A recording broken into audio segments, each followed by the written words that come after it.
Here. I missed Ben's show earlier. I guess I had to subscribe to get notifications. Because when you searched for Forrest Fenn, you didn't see anything. He didn't show up, Ben. Ben, one key thing, if they want to find you, searching for Forrest Fenn. So it's missing from a keyword or something. I don't know. I'm trying out I got the headphones going. And I don't know why I have the headphones on right now. I don't need them until somebody joins me. Do I? But let me see. I got to get in YouTube and put the link up.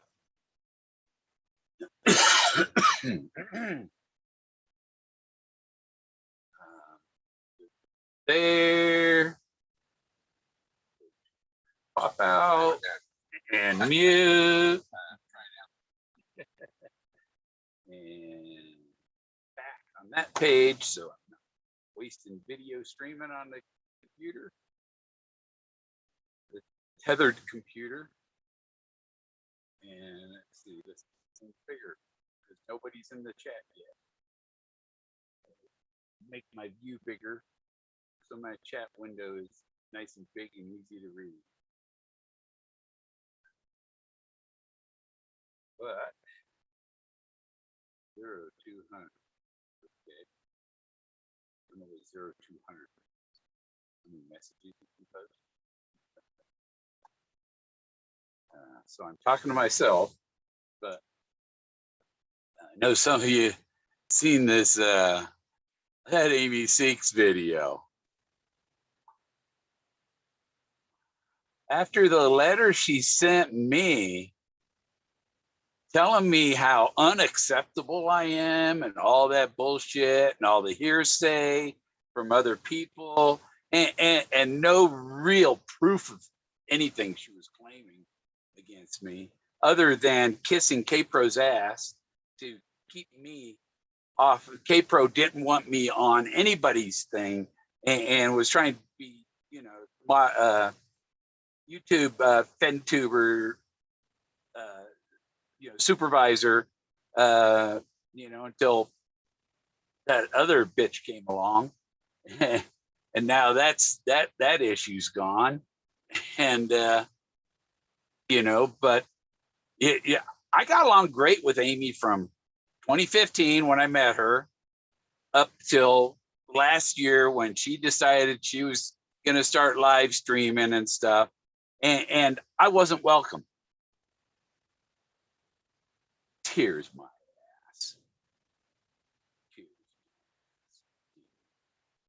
You should be ashamed of the email you sent me, Amy. You never apologized for that shit. I don't know if anybody, nobody. I can't tell if anybody's watching. Oh, there's one way I can tell. I can reload one watching myself, right? Or 3. I guess 4. Okay, got 4 people now. Hey, why not do after midnight, man? I'm usually up till 3 or 4 every day anyhow, and I try to wake up before noon. But I've been slipping, and when you see the sun come up, it's time to go to bed. So I got up like 12:40 today. Or well, that's yesterday, but and 12:30 the day before, but and I'm trying out this new microphone, and if somebody joins in, then I'll have to put on the headphones to hear them. But since there's nobody here to talk to, nobody joining in. Oh, I haven't put the freaking link in there yet. Put the link in the chat and pin that there. Now, if somebody wants to come join in, I was getting a kick. I didn't know that Ben was on earlier. I would have called in, but the guy Lance Greenbaum, but like Norman Greenbaum.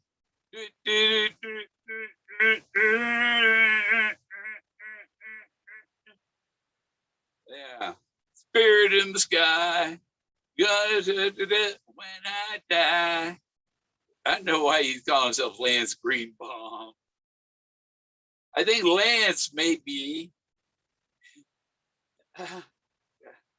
He's pretty funny with all his replies, and he could be a comedian that's been hired to bring a funny ending to the chase. And what was he saying? He sees dinosaurs and rocks and stuff. It's like, okay, anything like these, you know, and the figures in the rocks, right? There's see that it's got red hair. There's two people facing each other. Yeah. And it's almost heart shaped, you know. But you want to see some dinosaurs? How about some mammoth there, Lance? Here's an elephant. Look at this. See, there's a face right there on it. Right, see right by my finger there, the two eyes in the mouth face. Yeah. But there's all kinds of shit on this rock. That one's laughing at me. You can see, and this one I found here on my property. But it's a very interesting. There's these colors. See, is that Forrest Fenn?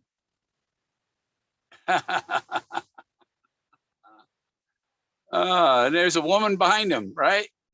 Looks like a guy in a coat. Yeah, that's pretty interesting. There's more stuff here. It's pretty neat to read the rocks. It's kind of like you know, telepathic messages from sometime way in the past.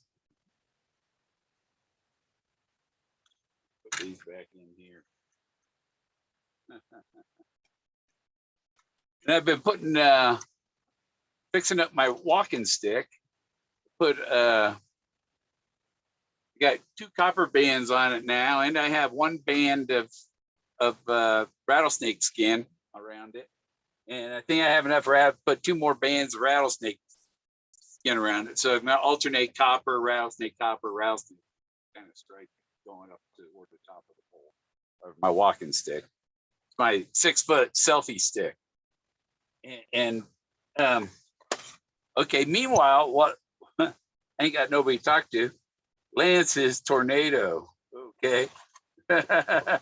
Tornado crashing out, but listening. Okay.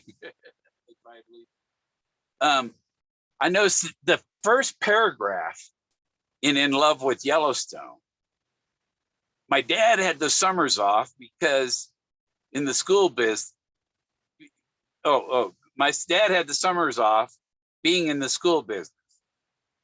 So that meant for 3 months, I didn't have to worry about taking a test or having to please Miss Ford. Now, right there, he's talking about taking tests, and you don't have to please anybody. There's no test, and I don't have to please anybody. Like other searchers, I don't have to please you. I just have to please myself. Right? But then he mentions Miss Ford, and that's important, you know, because he also, in the same paragraph, is going to mention Father would load our 36 Chevy up to the top, and we'd take off to Yellowstone. There, he's mentioned 2 cars, and he had to have lots of tires for 2 different cars. So there, the Ford is important. The Chevy's important. This is how they started. They got in the car. Remember, he said you got to get in your car and drive there. Put your foot down and then step on it with the other foot. Step on the gas pedal of the car. Take it in the canyon down. Take that car in the canyon down is it. That's why Peggy said, call it the bullet because it is shot.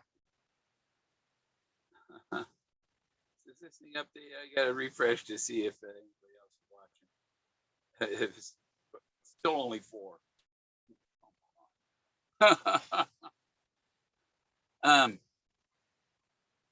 I could do it this other way. Just have it show me my history. Just refresh the history of it. Oh, no, it's not. Okay.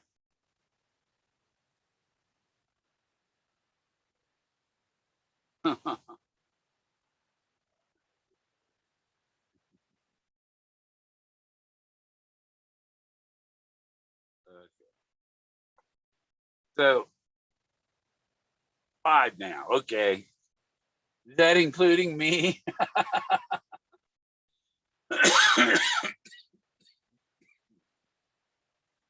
So anyhow, we get back to this. Father would load our 36 Chevy up to the top, and we'd take off for Yellowstone. Okay, so they're in the first 2 sentences.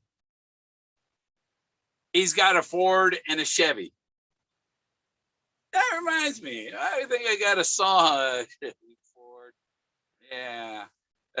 X, her and her daughters had a song called Chevy and Ford, and it was racing for pink slips kind of thing, you know. I don't know if I have it on my phone here, because that'd be interesting, because I can play that. That's so complicated.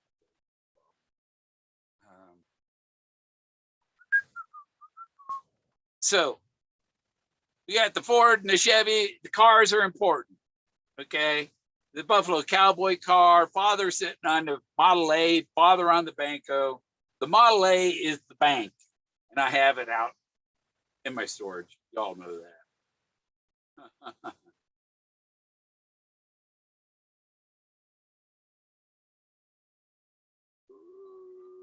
it's not on my phone.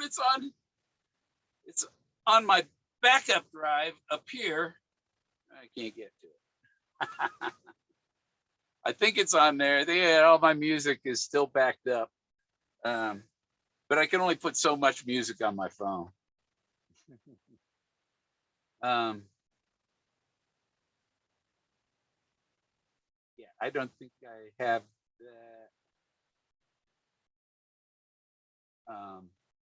Nope, don't have that one. Not on my phone, not on my laptop.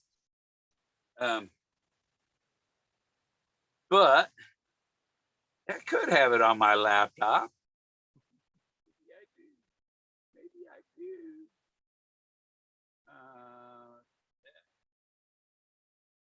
So anyhow, we got the Chevy and the Ford going to taking off to Yellowstone. But it's important because where he says find in the book, those things that he says find those are important things.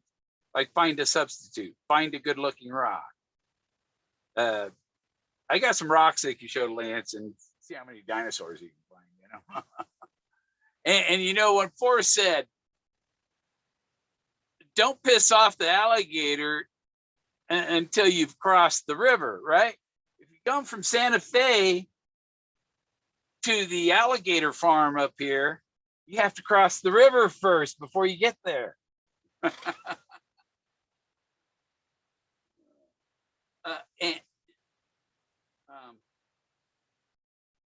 Yeah, that's like a cowboy punching him, you know.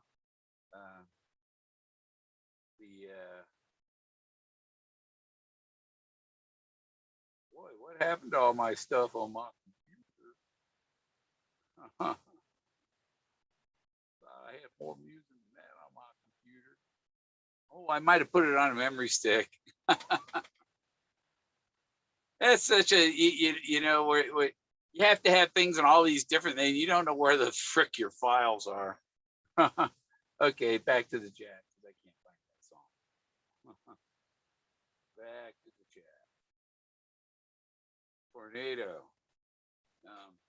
Yeah, it was starting to get warm in here. It was down to like, I think 19 degrees the other day. Last night. Tonight it's only 44 outside. I got a 75. So turn my heater down. Turn it lower. Okay, so they hit off the Yellowstone. I absolutely love the place along the rivers. I could find the best agate rocks for making marbles. Find the best agate rocks. Where do you find agates? Look up where you find agates and other rocks, you know. It's like I got this rock collection and stuff. And I have a little, yeah, there's little driftwood things. I have this is my driftwood snake. See. Here's the snake. The driftwood snake. It was kind of neat, curled up piece of wood. You know, it's artistic. I you know, I put that on a lamp or something. Maybe cover it with some snake skin. See, this is, I still have enough to do another wrap on my walking stick with the snake skin. I love that place. Along the rivers, get the best agate rocks for making marbles. So, well, he was making marbles in class, wasn't he? And that's in Texas. So he'd go to Yellowstone to get the rocks for making his marbles. And have you ever tried how long you've got to grind rocks together before you penetrate them, change the shape of one of them? It's a lot of rubbing.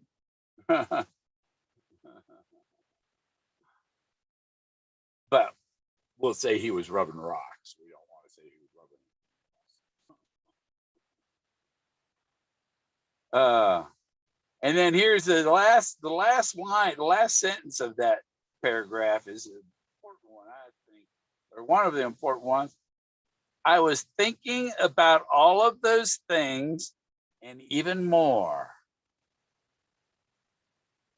He was imagining, not that you don't just think, he was imagining what he could do, what I can do with that rock. And he was imagining the Ford and the Chevy and Miss Ford, all of those things. I was thinking about all of those things. His father, Miss Ford, the Chevy, and the Ford. Well, you know, whatever. And the rivers and the agates. So what you got? Marbles, agates, rivers, Yellowstone. Yellowstone's not a big deal because you got to find it. If Yellowstone is too bold, it's not subtle. Not subtle at all. And 36 Chevy up on the top. Would load our 36 Chevy up to the top. So where did they sit? Mom and Dad in the front, and 30. It must have been a wagon or something, you know, one of them long ones, because you had to have the 3 kids in the back seat. So it had to be bigger than a sedan or a sedan with the whatever, or a huge. Those things had huge trunks. But when you load the top, you're thinking about loading the inside, the passenger compartment. So yeah, it must have been one of them long,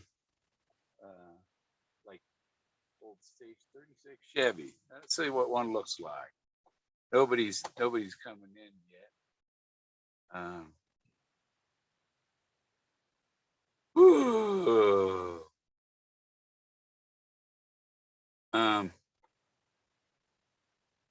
So there's that stuff. I want to talk about what happened with with Entity, Justin Posey, Entity, Packer Jack, and all that stuff. What's going on there? People, I say Justin Posey, probably on the up and up. Packer Jack, probably on the up and up. Maybe the Entity's on the up and up. And nothing is happening. And so Jack Stoof's not on the up and up. Jack Stoof is Jack Stoof, you are the weakest link. You are the weakest solver. You don't have a solution, Jack. Admit it. Come on. Jack, click on the link. Come on in here and tell us what was in your non-disclosure that you signed.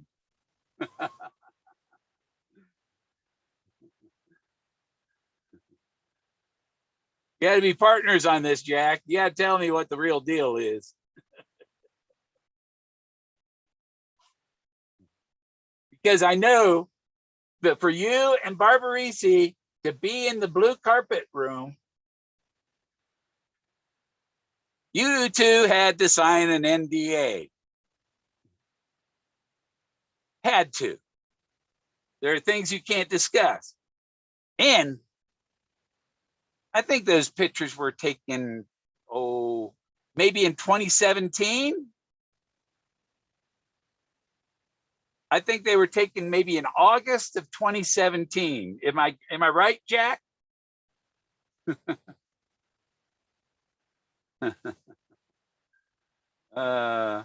That's, I think, when Forrest wrapped it up around his birthday in 2017, when he was 87.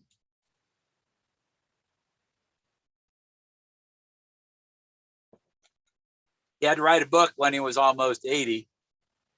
Like Moses was, God told Moses to write the book of his memories when he was 80. I've asked a simple question: who would ride with the truth? Open the house to all options. Yep. Here we go too. Okay, the two endings, the double omegas, the two endings. Okay, first ending. Here's this pretender pretending to be the solver or the finder and the stuff. Call himself Jack Spoof. and now, so the search for the treasure chest is over. What the search is for now is for the solver. The search for the solver.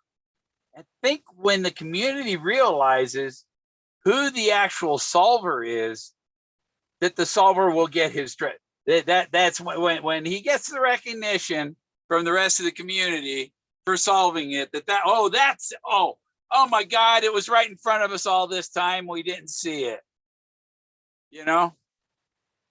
And that at least, you know, get the lawyers.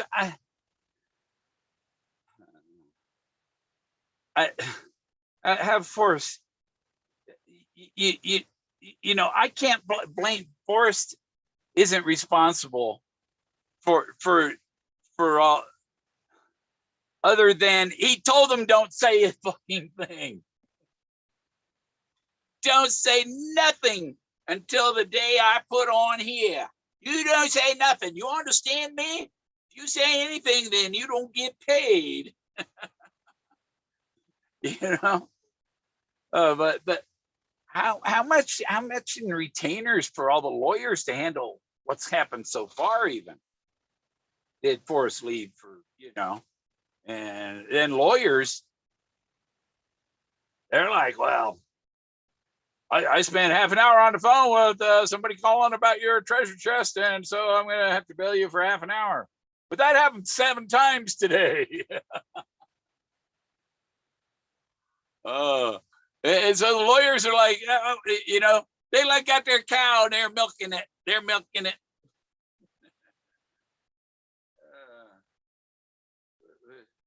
Ask the Senate who would ride with the truth. A lot of people are starting to realize who the actual solver is. There's several people know who the solver is. Several people know, it's like psychic stuff coming to them. Saying, yeah, that's him.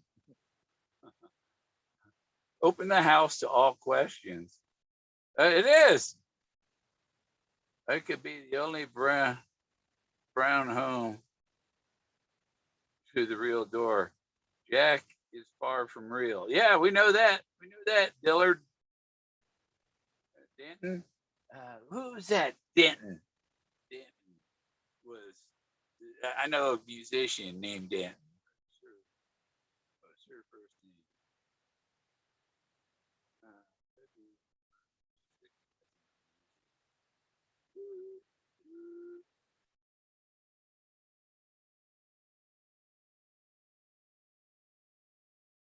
Linda Denton.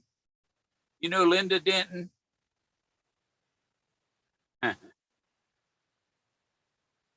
I know Linda. Well, I used to communicate email, but I never met her, but I knew her email.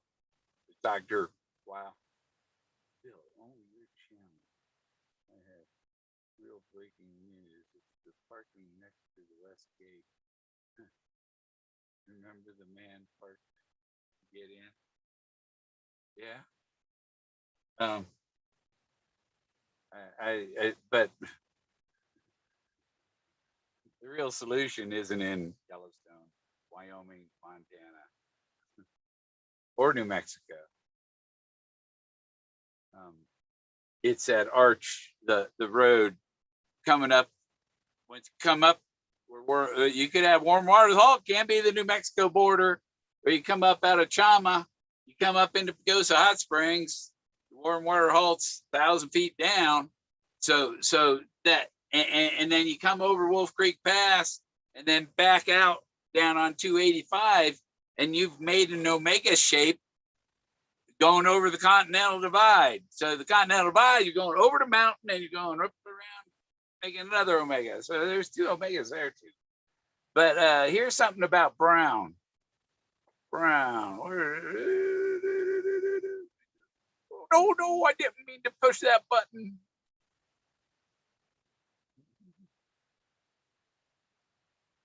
Accidentally opened the Microsoft browser. Oh, thank you. Close. I hit the wrong button. Trying to get that. And I'll put all of this over here. And now I can go. I found a Medium posted September 23rd, 2020. Brown birds. I move in the world of brown birds that turn to real conflagrations of color. The yolk yellow breast of the meadowlark with its bold black blaze takes me by surprise. Its whistled song snatches the pulse of spring, stirs the baby-fisted leaves and the juicy grass, trails in its wake a draggled tale of longing for what cannot be affixed or even delayed. The world is full of plain brown birds. They do not catch the eye. Together we move, composing song, part jubilation, part sigh. So there we had meadowlarks. We had a blaze, and we had brown. Okay, his father would go out and get brown birds. He'll follow my lead. Straight off said, I wish I could have spent more time with my mother for her in her heaven home. Yeah. Hey, Dizzy. Yeah. But he says Yellowstone so many times in the book that it's not it's not subtle, because it's written all over the place. That's not subtle. That's unsubtle. That's the polar opposite of subtle. Bold and in your face, spelled out plain and clear, is not subtle.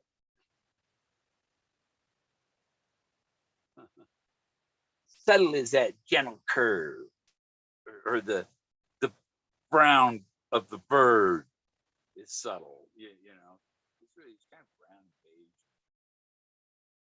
Some got yellow breast. Some got a red breast. They say bright red blaze on its breast.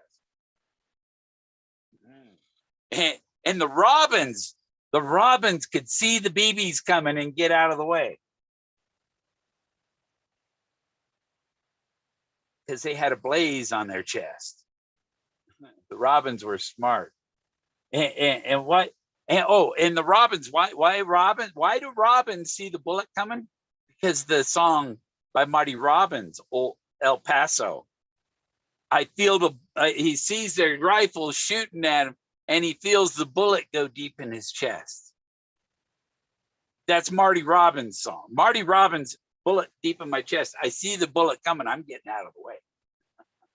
Forrest is when the birds see the bullet coming. What was the end of the birds? The BB, which was the bullet. The car was the bullet. Peggy said you should call it the bullet because it's shot. How you doing, buddy? Where's Bubba? Where's Bubba? He's supposed to be here. Is my microphone working? My sound working? Because I'm doing. I'm using this mic. See, it's a little hidden up there behind my preacher, my cannabinoid. Spin him. Woo! Then I should put my other guy over here, huh? Put him somewhere. Hello.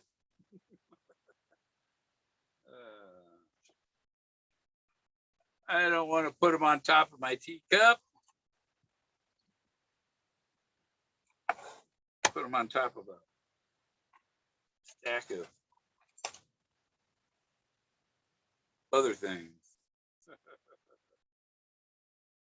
There. It's too bright on his face, huh? Kind of 3D. I do have a 3D camera, and I wonder if it would work on Zoom. And then you'd have to put on the 3D red and blue glasses, and everything be 3D. This thing, you know, I have a perfect setup for that. You know, because and then the walls away in the back, and you got something in the middle here, and something up close. Spend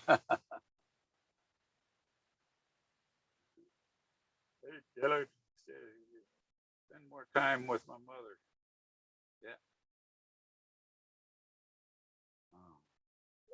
Yeah.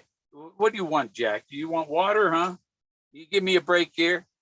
I'll spin this for you to show you it's not froze up. Just getting Jack some water. Keep him from barking. There you go, Jack.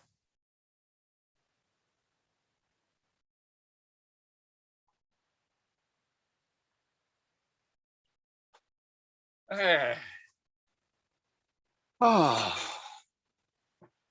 See, I wasn't gone long. Yeah, Whoopi, you're up, huh? 1 o'clock, 1:09. So yeah, there's that about the meadowlarks. There was something else I read about the scissors tail. The scissors tail.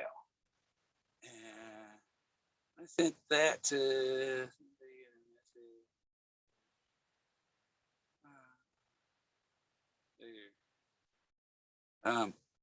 according to Omomesha Lemon's website, the scissortail flycatcher appears in your, okay, this is like spiritually, you know, like what are the signs of nature? What are these animals? Seeing this animal means something.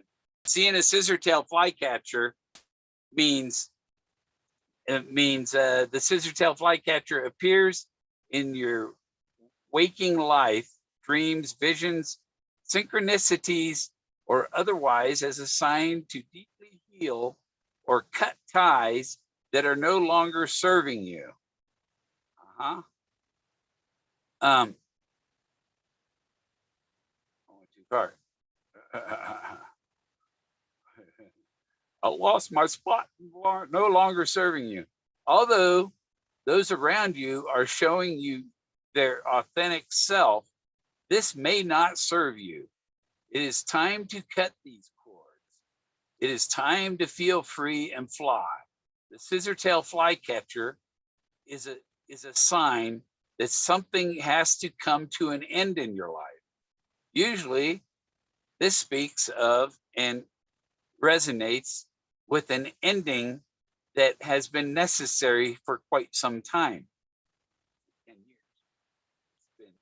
It needs to come to an end. There was only a partial end here. You know, Forrest left us. You left us, Forrest. Should have stayed, hung around a little longer. But I knew that Forrest was planning on. I knew he you can tell in his book, you know, he talks about his father. Oh, I don't have a problem with taking sleep pills and checking out instead of being crippled and being in a power chair. Or you never seen Forrest with a cane because he didn't want to be disabled. He didn't want to be feeble. He said that, you know. And Peggy wasn't doing well, and he's starting to fall. He's falling apart a little heavier than he was, you know. And I think they just picked the time when they were going to go.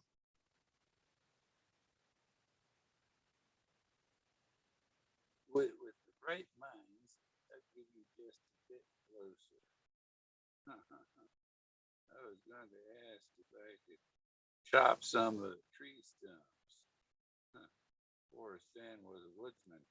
Yeah, I want to go. I want to go get the Hungry Logger opened back up. I want to go down there and eat one of these nights here. I've been trying to find a website or something to see what their hours are and stuff, so I don't show up when they're closed. Forrest Fenn was, he was a logger, a logger. Woodsman, warm water halt is the lake.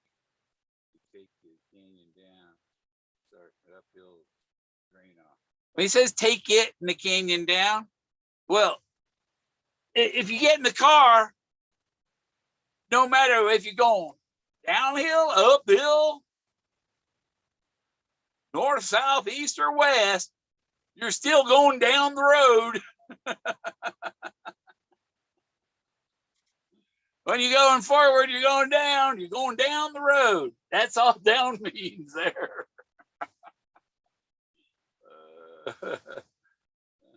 It's kind of tricky, but it does fit.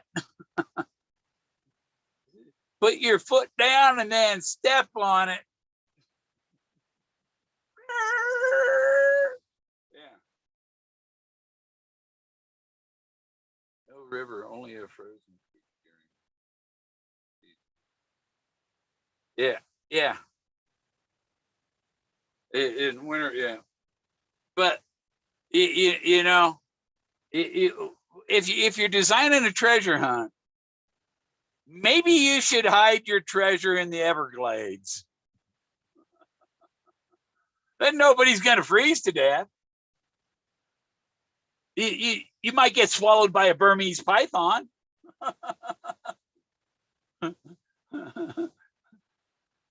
And then be a good meal for an alligator. Oh, look, human stuffed python, says the alligator.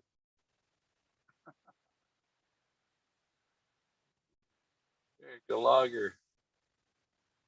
Yeah, they were called loggers. Remember the old Popeye cartoons and stuff with the logging sluice?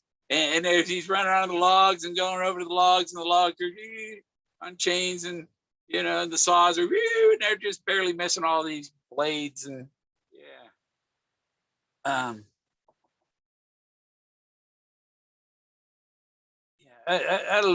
find a DVD of the old Popeye cartoon, because you probably can't watch them on the internet. They're probably, there's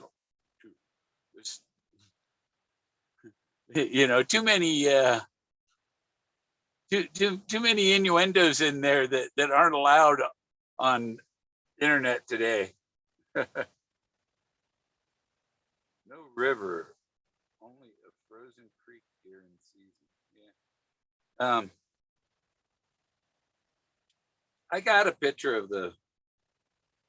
What do you do?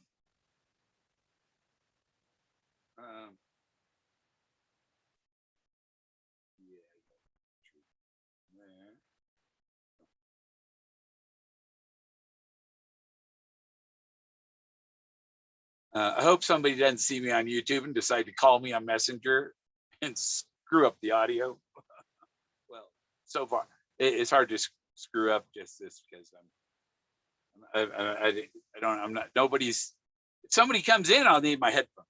So, but and I got the link at the top. Easy.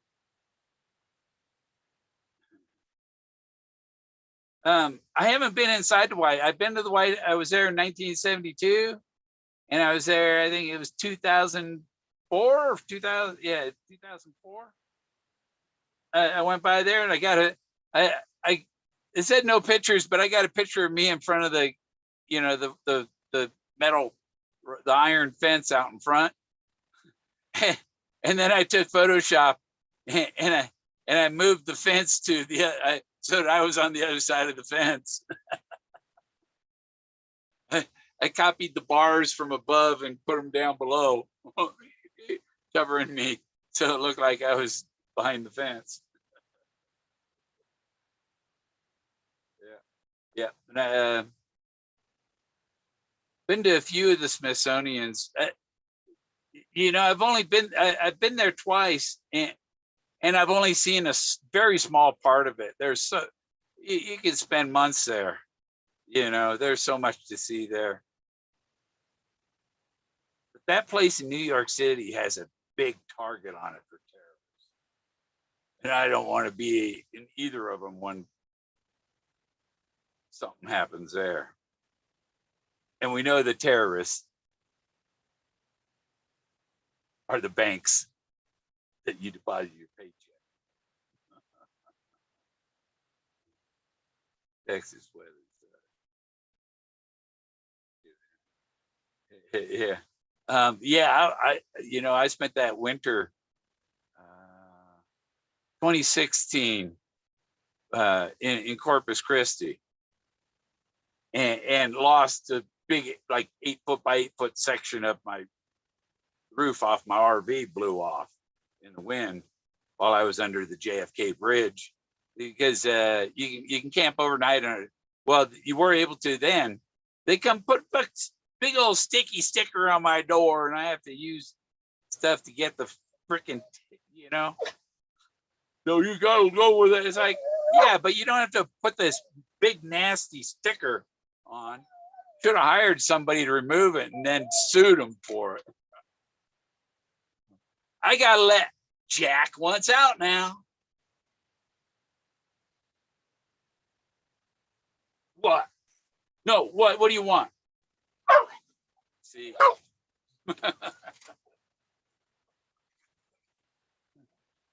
You're a whiner, Jack.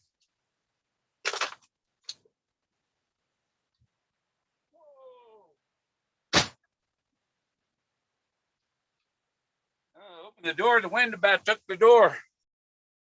Texas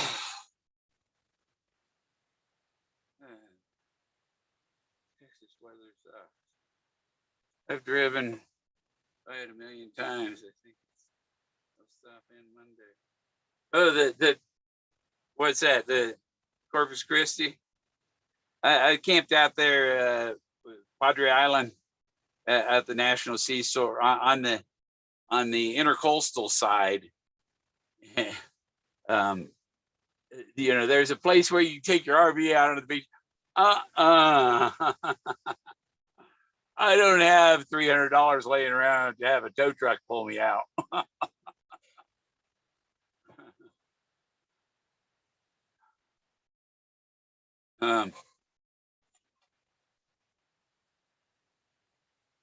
Yeah, and there was something else I read about the. Where did I say that? Oh well,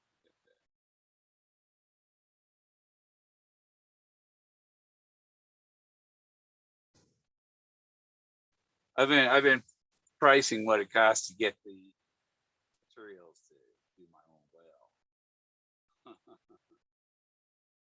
And I've heard people say, "Oh no, if the oh yeah, you can do your own well, right?" But people say, "Well, if you do your own well and you call and you have a problem with the pump, the service guys won't come out and do it." That's like the pump.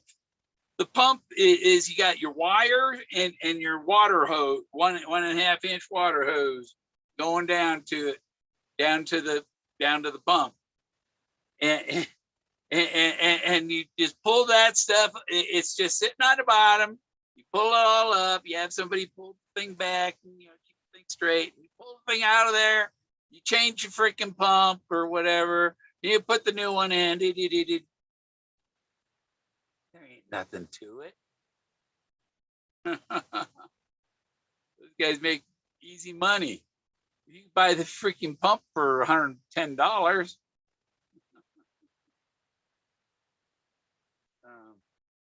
Well, guys have a racket because they have a contractor's license.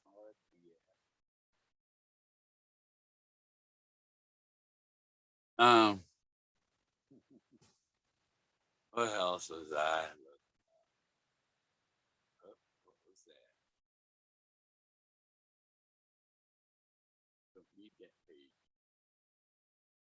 that? I do have my art for sale. I've been putting some art for sale on artpal.com/Galleria de Atlante. I've been putting some of my stuff on there. I have, you'll see, so if you go to that page, it says jump to, and I have the AI gallery. That's the one where I have the AI painted. And then I have Atlantis rock art photography. And that's all the regular, just the pictures of the rocks, the pictures of the things I've found. So this photography. And actually the AI is just the photography with nicer colors. It's the same shapes and everything in it. It's just nicer colors. I think I can go on to that on here.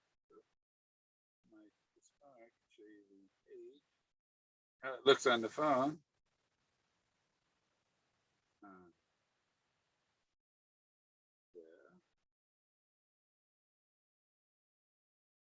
Oh yeah, and I just posted some new stuff today.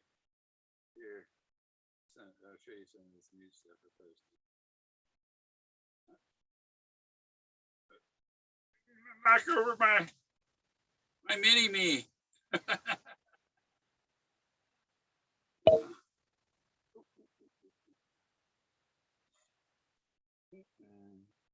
Turn.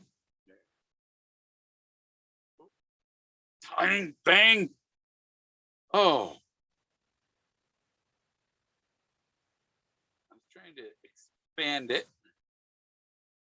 Yeah, I can make this. Come on. Stop being so bright. There.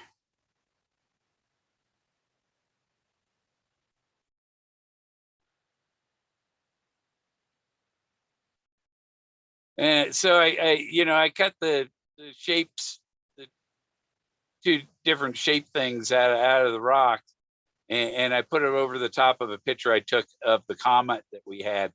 What was it, last year or the year before?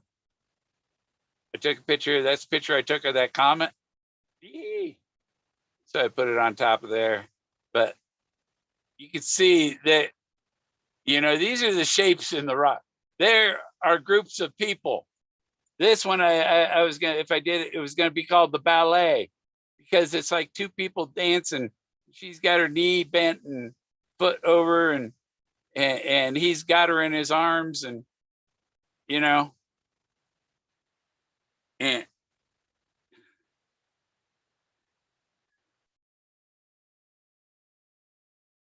guess who's at the door?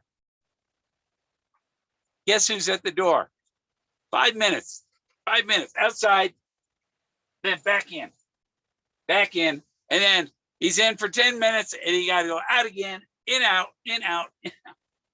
I can't wait to have a house with a dog door. You can't put a dog door on the RV. They'll go out the fucking door while you're going down the highway, Come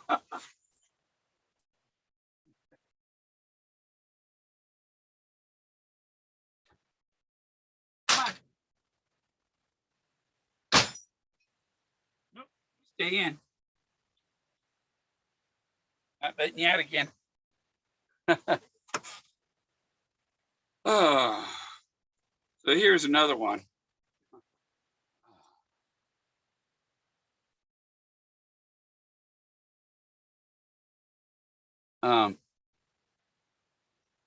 And now, Forrest Fenn wanted to find some archaeology. Wake up, people. Wake up. Open your eyes. Don't pretend to be ignorant.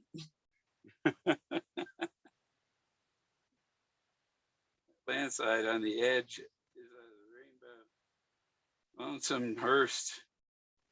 You fools. Okay. There's a rainbow at each end of my thing. Here's another one I did. Come on, light. There we go. The other one I did.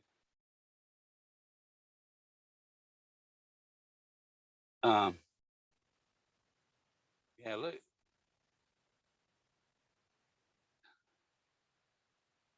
It's incredible what's in the rocks. I don't draw these figures. They're there in the landscape.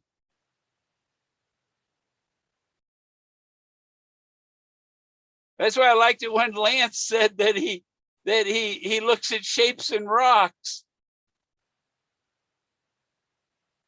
The big profile, yellow profile face here. Here's another one I did. Woo.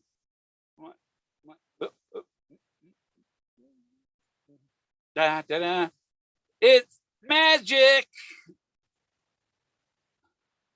Just like magic.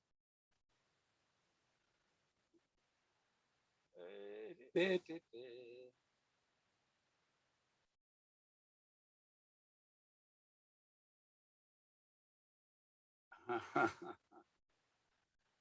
lakeside is the old home of USDA Brown Forestry. Yeah. Well, I found Albert Brown's cabin, and I found David Jennings Brown's ranch. And like Davio's DB, what's DB? DB Cooper, David Brown, David Jennings Brown. To take the Jennings out, it's David Brown, DB. Ding dong. Where? The Albert Brown's cabin is just above where Moses is. Just on the hill above Moses. Look, you see Moses, and Albert Brown's cabin is just up on top of that hill above Moses. But Moses is on a cliff, like J.D. Salinger standing on a crazy cliff. Moses is standing on a crazy cliff, watching everybody running through the rye, making sure nobody runs off the cliff. You know, it's not up on the precipice. The blaze is not the chest. And therefore you don't have to go to where the blaze is. You can see the blaze. And that's why he mentions binoculars, telescopes, things of distances, that it was this far away, that far away, 1,000 feet. You know, you see it from a distance.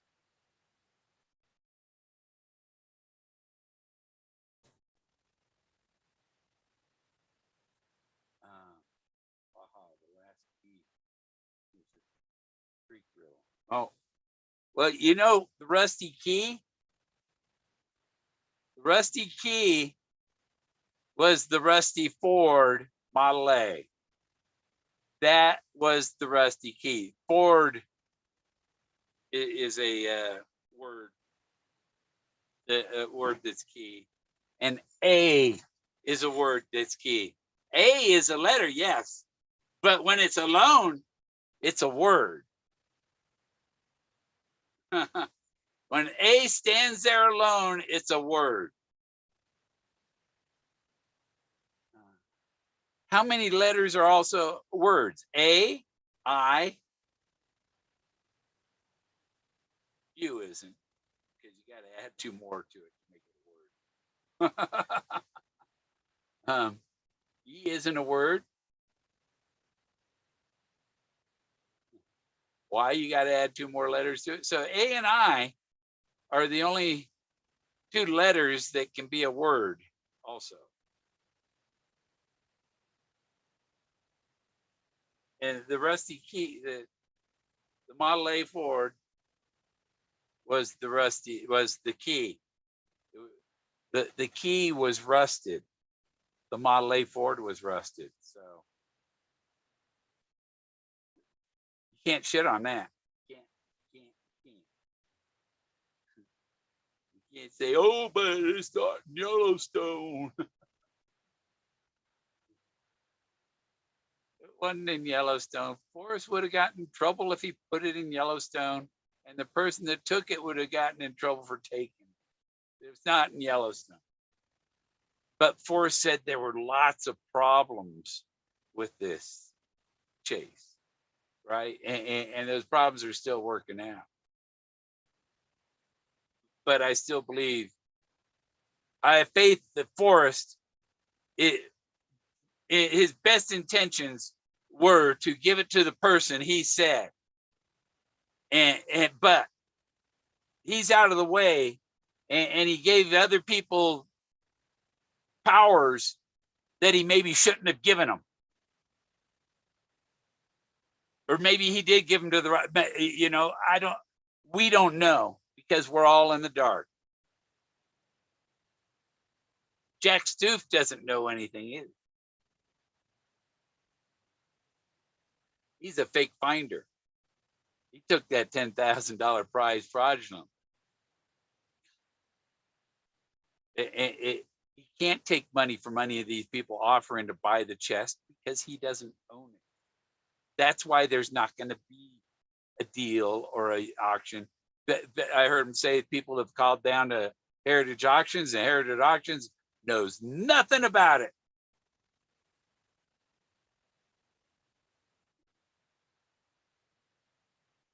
Look, I call it museum in Topeka, and that's what's people are saying this BS. And who are you negotiating? Are you negotiating with Jack Stoof? Okay, now we know it's BS. Anybody's negotiating with Jack Stoof, it's the BS. These people may have good intentions to purchase it and put it in their museum, or to, you know, whatever, make a deal and buy it outright, buy parts of it, whatever. But they didn't solve it. And the only reason that is because they're filthy rich. You know, Packer Jack's telling us what he knows to be the truth, but he's been lied to. maybe Packer Jack wasn't talking to Jack Stoof, and Justice Entity was talking. I don't know, but I don't think Jack Stoof. There could be people impersonating Jack Stoof talking to these people, trying to swindle money out of them. That's why I came up with the word title on this video. Can't Catfenntity.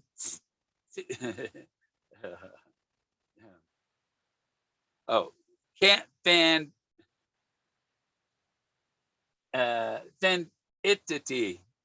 Fenntity. Yeah. So it's like catfish. The entity is a catfish, like a catfish, catfishing for guys. Here we got a catfish claiming to have a treasure that they don't have, trying to get some money in the bank on it. Maybe they can't get, but they'll say, well, I'll show it to you for this much. I'll tell you where to come see it, and so they send them the money to go see it, and they never hear from them.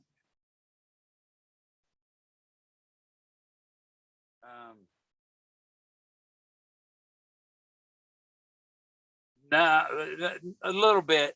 I know anywhere you got to have a sign that says no trespassing. If you don't have a sign that says no trespassing, I mean, I had property in Oregon. I put no trespassing signs all the way around it, about every 100 feet, all the way around the property. I put trespassing signs around there. And the girlfriend I had, her ex come up and claimed he didn't see him, and he vandalized 4 vehicles I had there, and let the air out of all the tires on all the cars and stuff. And they told you, oh well, you leave cars sitting, the air leaks out. That's what his excuse to the cops were. It's like, you asshole. This RV's been sitting here for 3 years, and I've never had to put air in the tires. That thing was sitting there for 4 months. That fucker vandalized it. Are you in the woods or the wood?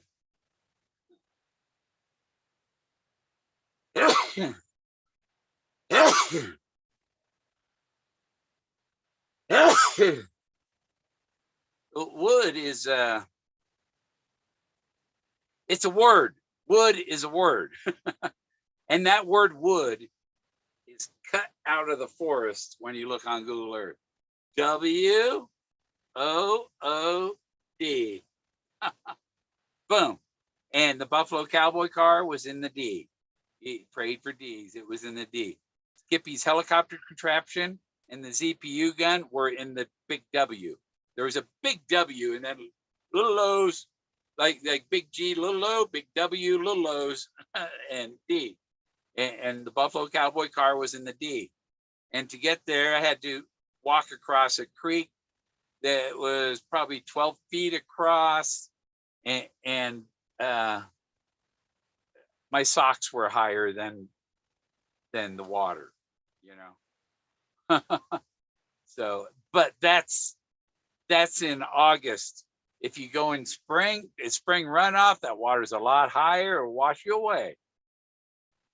Don't be in a big hurry to get out there. The water's a lot calmer and lower.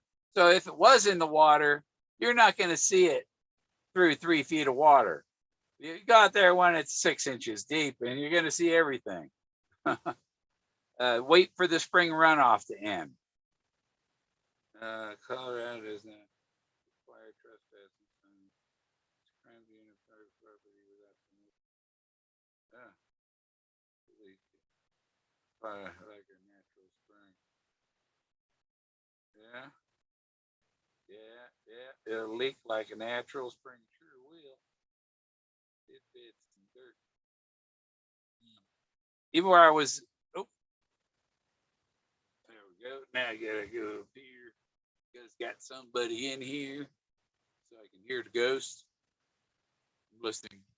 There he is. Hello. How you doing, ghost? Answer.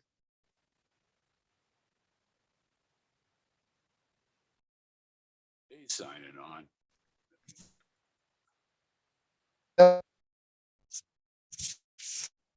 What's up? Can you hear me okay? Oh yeah, you're fine. All right, good. How's it going, man? Pretty slow. What a day in the treasure hunting community today, huh? Well, I've only watched part of Ben's stuff. The Amy crying, I was like, what a freaking joke. I should pull up the email she sent me and read you all the nasty things she said about me that weren't backed up by any, were just hearsay. This is what people said about you. Not telling me who said what, who said that about me. It's not true, people, those people will tell people nasty things about people that they don't want people to listen to, Yeah, right? makes sense. Yeah, sure, I agree with you. I went back and watched that video 2 times. It looks a little fake the second, third time you watch it. Yeah. Now, what do you think that like you got to look at Packer Jack, maybe the entity, all these other people that are trying to make the deal. They're telling you what they think is the truth, but Jack Stoof is a phony and he can't make the deal.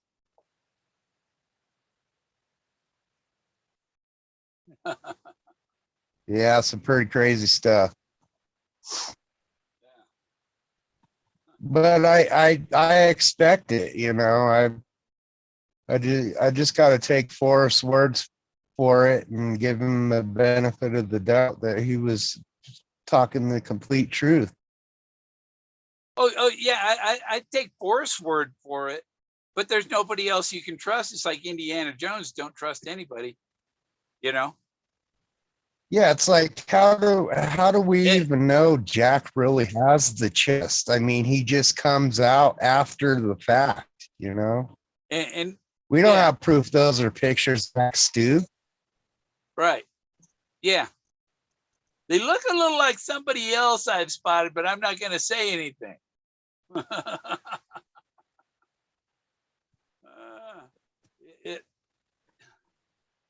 It's turning into a big old conspiracy ball of string for me. Red hair like that, he's got to be Irish, Scottish. Yeah, and then the whole I know it upsets people for me to talk about Copper Dan, but that picture of him and Jack standing there when Ben and Ashley showed the picture. Yeah, exactly. He was dyslexic. Not only. Yeah, he comes out after the fact, and then there's pictures of him, and then there's another picture of him that comes out.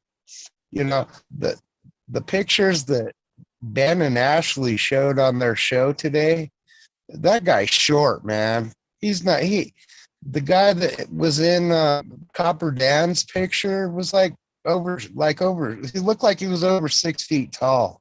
Yeah. Stoof is a chunky dude. Yeah, and he either bulked up on something or something because he got big pretty fast. Yeah. You can go find somebody that looks like Jack Stoof, make a little video with them, tell them, here's the answers you're going to give me. You can really fuck with the whole only say it was Jack Stoof in that picture and he did sign that map.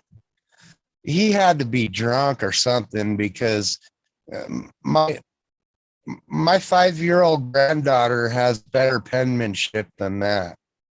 Yeah. Nervous. That's what the nerves kicked in. So Nervous my ass. Stage fright. And Jack Stoof wouldn't have stage Now, fright. yeah, I would agree. He was pretty intoxicated when he did that, I would have to say. Yeah. No, I think that Copper Dan was at the airport. He seen at the airport. There's a lot of people, and it's not hard to find one that looks a little like Jack Stoof. Yeah. I mean, I really don't want to call Copper Dan a liar. It's just there's more. I'm seeing more things against it. You know what I mean? Yeah.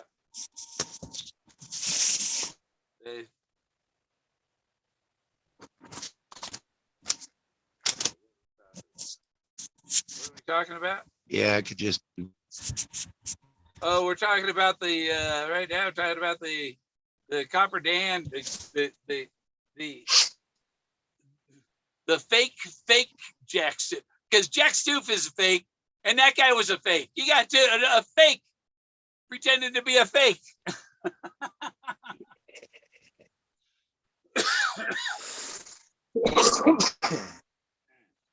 Sorry, Well, I know it was catchy. It's 1:40 a.m. here in the Rocky Mountains, and I'm gonna smoke a bowl with you, Bill. Oh, okay. To smoke a bowl then, huh?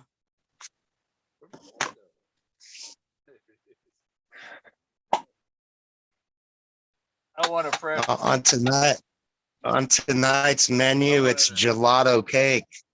a fresh one.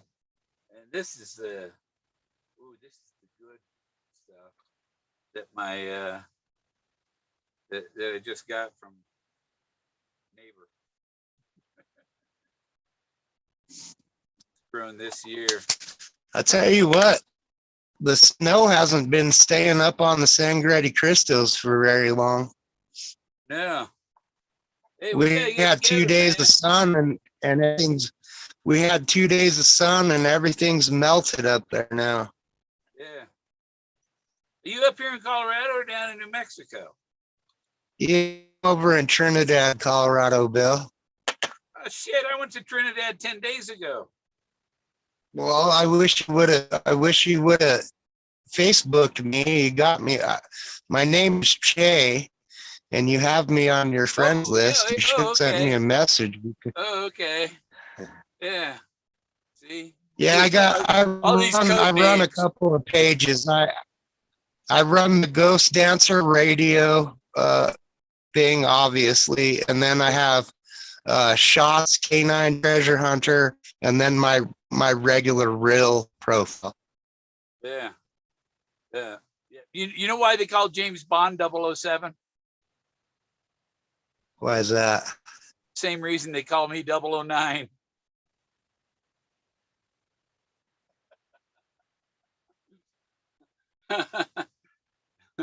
That one flew over my head, Bill. I've been smoking too much ganj today. James Bond's only 7 inches. That's funny.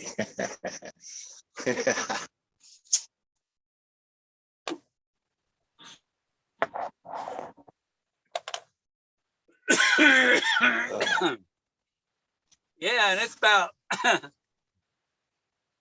it's about time to make another run, but I'm waiting for. I probably have to go to Pueblo next time.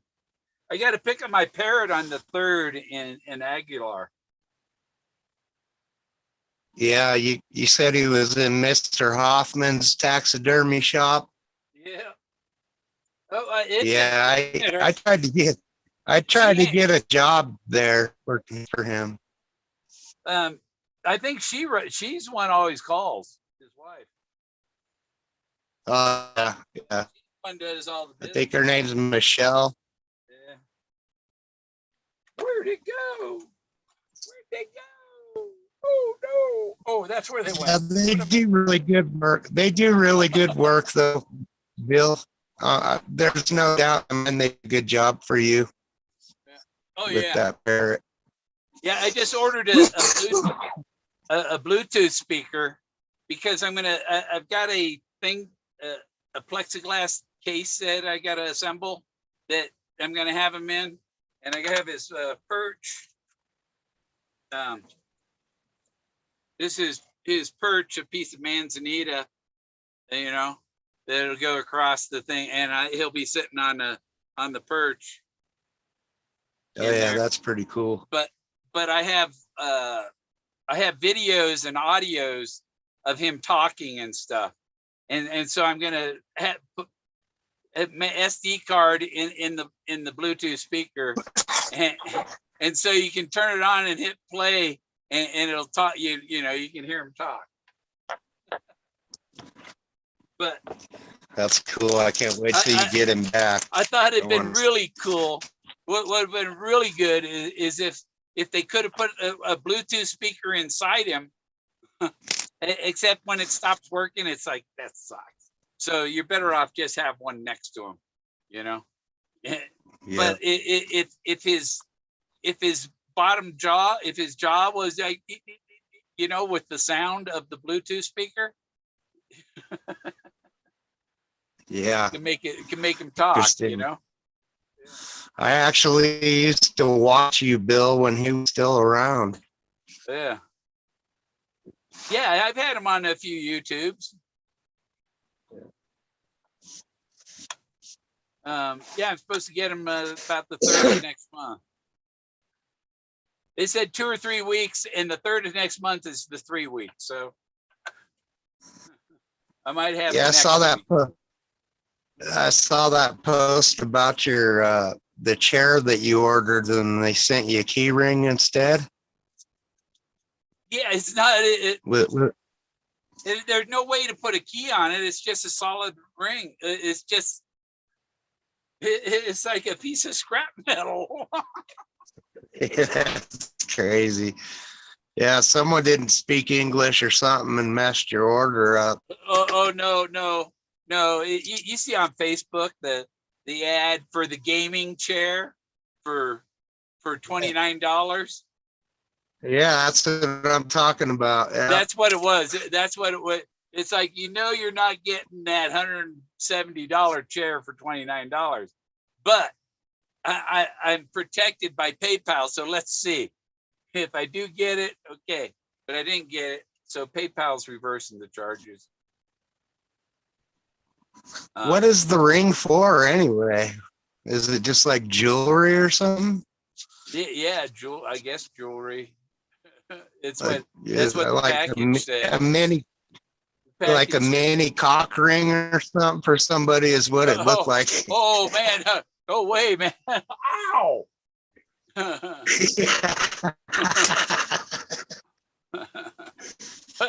Just kidding.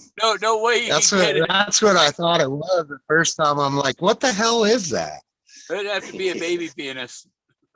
Yeah. Oh, shit. I put it in with the package that I shipped out that day. I took a picture of it because no way I'm sending that back to China. Yeah, you know, crazy. Well, when I the envelope, the plastic bag, it came in, I'm like, I don't know what's in here, you know, and I dump that. What? It's just the O-ring for the bottom of the chair. The rest is coming. You know what they sent for? There was you could get this Dell computer with a terabyte hard drive and all this stuff on it and whatever for $69, right? A terabyte solid state drive and all that shit. You order that, they sent you a microfiber lens cloth. What the hell? I mean, what the hell is that? Oh, that's that computer that I got my money back for. Wow. Yeah, maybe they're just parts and your actual merchandise is still off the coast of California. Oh yeah, it wasn't out there either. Uh, Oh yeah, a lot of that stuff from China probably is sitting out there.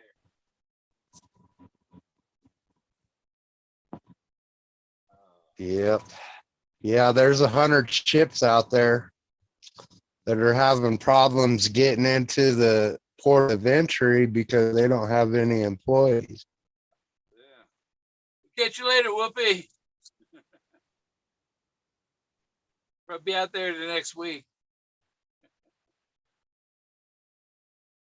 Yeah, usually I go over to Walsenburg and then I go north to go see, to go to Pueblo for doctors and grandkids and all that stuff.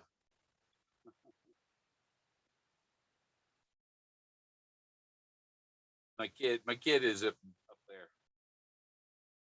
Oh, right on. Yeah, I've got a brother up in Lakewood still.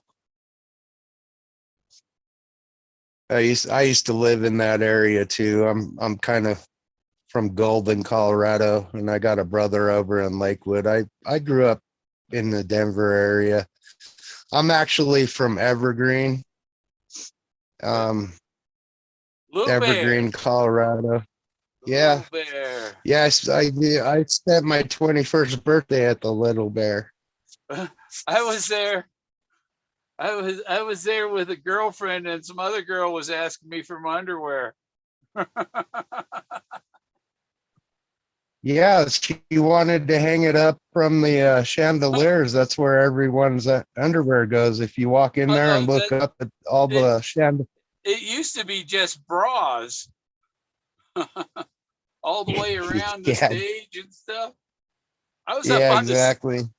I was up on the second floor, carving my name in the rail, sitting there with a pitcher of beer on the rail, right, and carving my name with a key into the rail, and the key slipped and hit the pitcher of beer, and it went over the rail upside down, and right into the middle of somebody's table with a whole bunch of people at it. Yeah, that balcony is pretty dangerous place, especially when it's packed.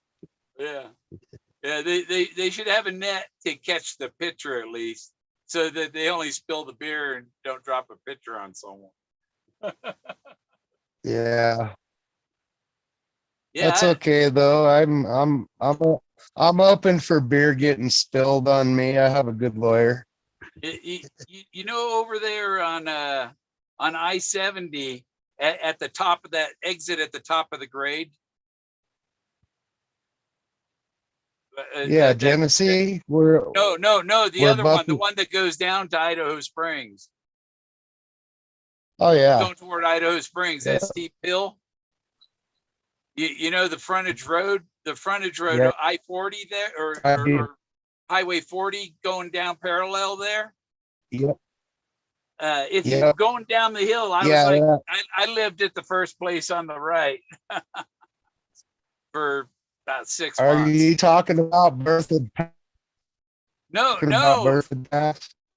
uh, no, not Berthoud Pass. No, where was I know where Berthoud Pass is, but it's not there.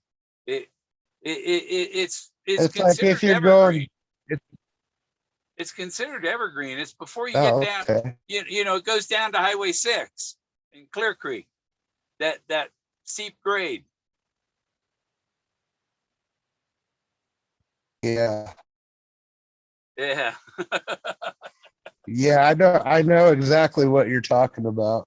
Well, I lived on that frontage on the steep hill grade next to the highway, the frontage road, and this guy I knew had I think it was 28 acres or something there, with a pond and all that stuff, and big old barn shed, and I lived in the loft of the barn, and to keep what I lived in Yeah. I had the loft up there, but the thing wasn't heat, but I had electricity there, so I had a little two-man pup tent.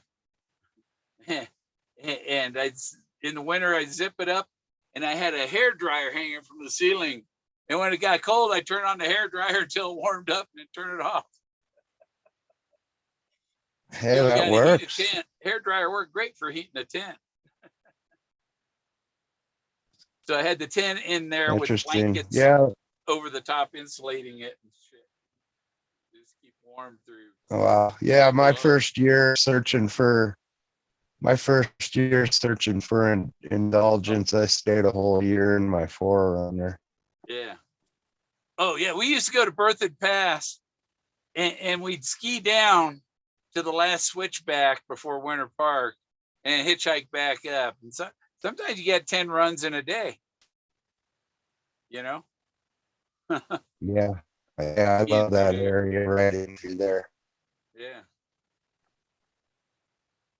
That's it. Those are actually really good areas if you're into prospecting, to go check the drainage ditches there. You find flake gold all over. Oh yeah. And you know where Bowl 90 is going down Berthoud Pass, the Winter Park side? They call it Bowl Right 90. before you get to Winter Park. Yeah, but yeah, it's coming down Berthoud Pass. So it's like the first or second switchback coming down from the top. And it's Bowl 90. Yep. It's an avalanche zone, right? And I went with snowboarding in there all the time. Yeah.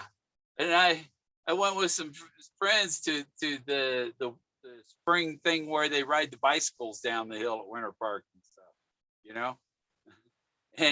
And on the way back, he says, "You want to do Bowl 90?" I said, "I don't have any skis with me." He says, "Well, I got a plastic sled you can use." And I went down Bowl 90 in a plastic sled. It's fun. Under the snow, you lay down and you go flat, and you're going through the snow. And I know I can go so far, and I got to stop and turn. And I did it just perfect. Yeah. But that's before you hit the highway again, right? Yeah, I had to make 2 turns to get down to the highway. And I rode that little Toys R Us plastic sled down Bowl 90. That's a double diamond slope. Yeah. Then they had the story about Robert Rogers. Pick up some speed going down that thing. Yeah. Have you ever been to the Alpine Slide over at Winter Park? I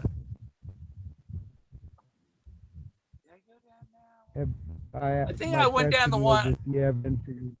I went down one. I think I went down the one in Golden. Or it might. No, I think I went down the one at Winter Park. They had one in Golden too. Yeah. That's Heritage Square. Yeah. I lived in Golden, right across from the Buffalo Rose. Oh, right on. I used to work I worked at Coors Tech, and I lived right across the street on Ford Street. Yeah, Ford Street. That Ford again. Does 8th Street cross Ford Street? I don't remember. How could you afford that? I was working at Coors Tech. Oh yeah.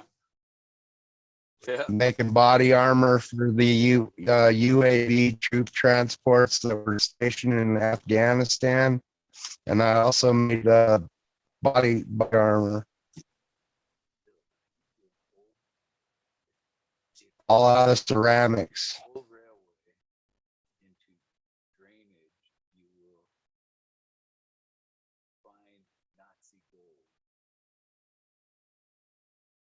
Where is drainage?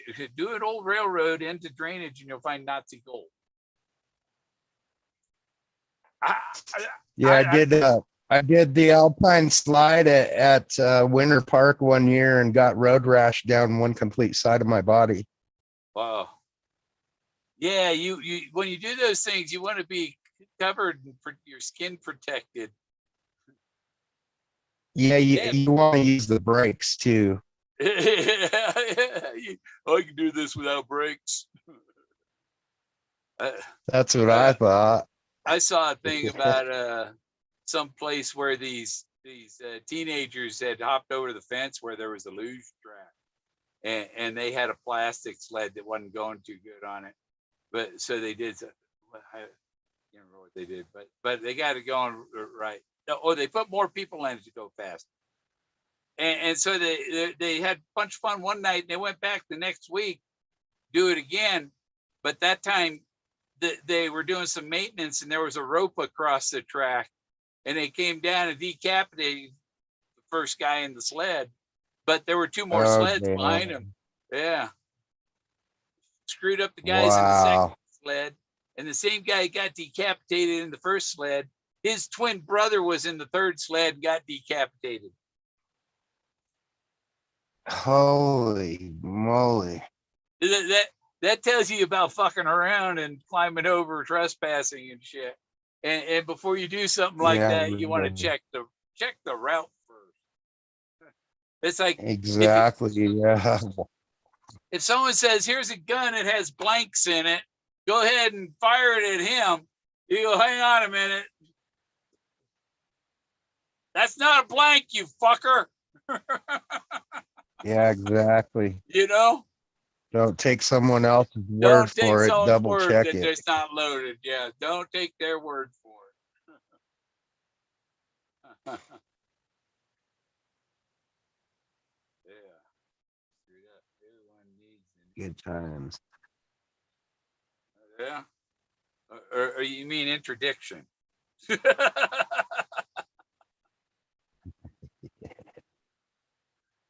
When Forrest said to marry things in the book, he's talking about like match game. Marry this, that's a match, that's a match. He said Chevy, he said Ford, he's talking about cars. You know, so the cars, that, I don't have any doubt that Moses was the blaze up there on the bluff, halfway up that 1,000-foot bluff, just like where his plane crashed, just like J.D. Salinger, standing on the edge of a crazy cliff. That's what Moses is doing. He's standing on the edge of a crazy cliff.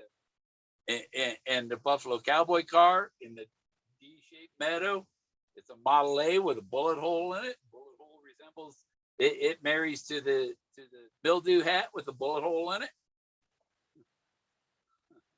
Exit holes, both exit holes. It matches. That's interesting. And Peggy said, "Call it the bullet." And then he wouldn't sell the pirate, Long John Silver, the pirate from the movie Treasure Island. That was Wallace Beery. And then he wouldn't sell Wallace Beery any 22 caliber bullets. He wouldn't sell bullets to a pirate.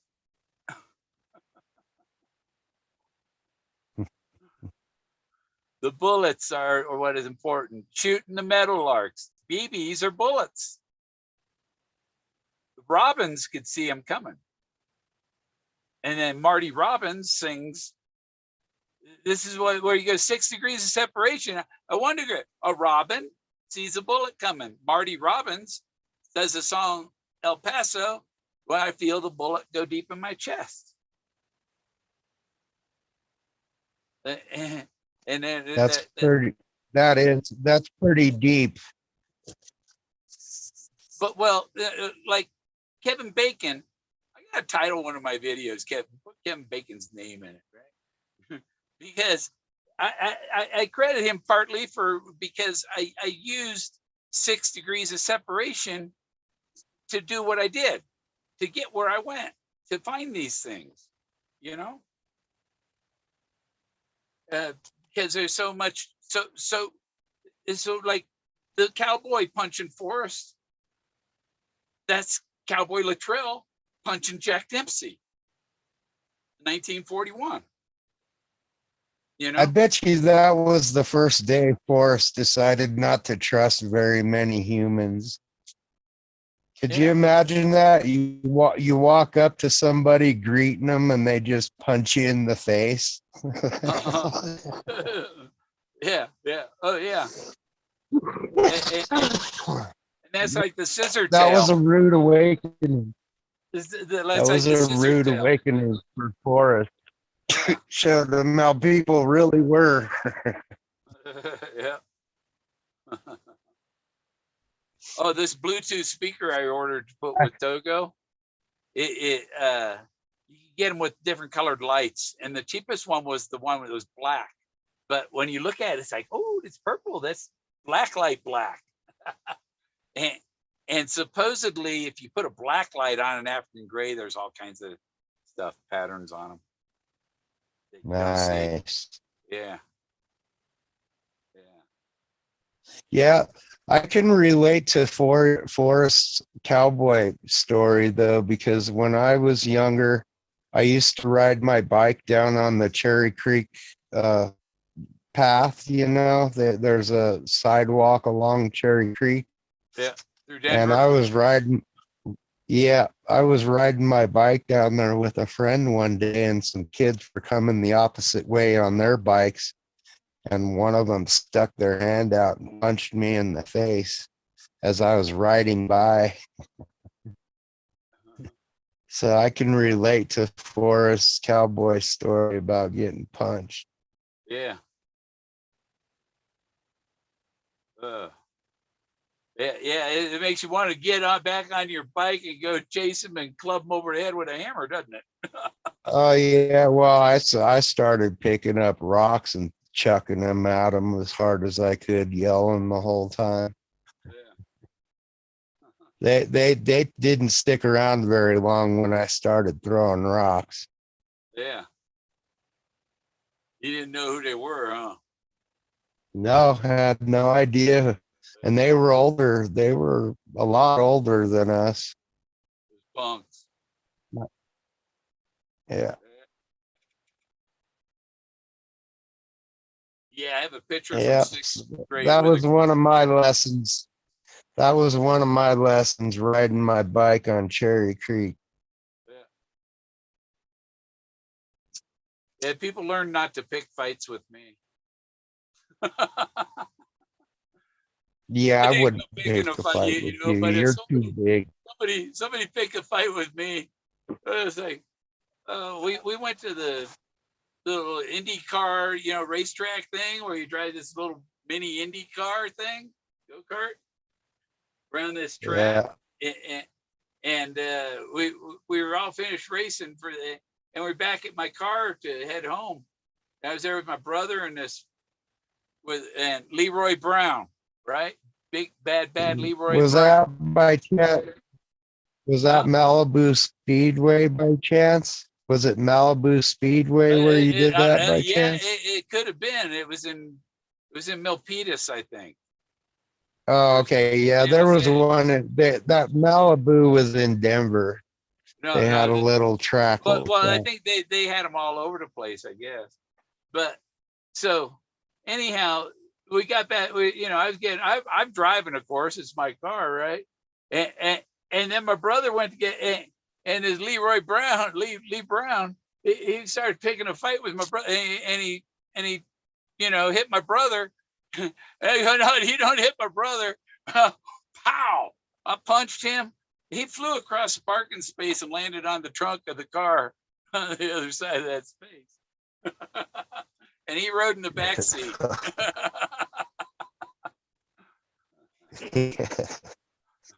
Yeah, I bet you Skippy and Forrest got in some pretty good doozies when they were growing up. Yeah. I used to had my CD repair kit and some sales guys I had in Chicago, the Koch brothers.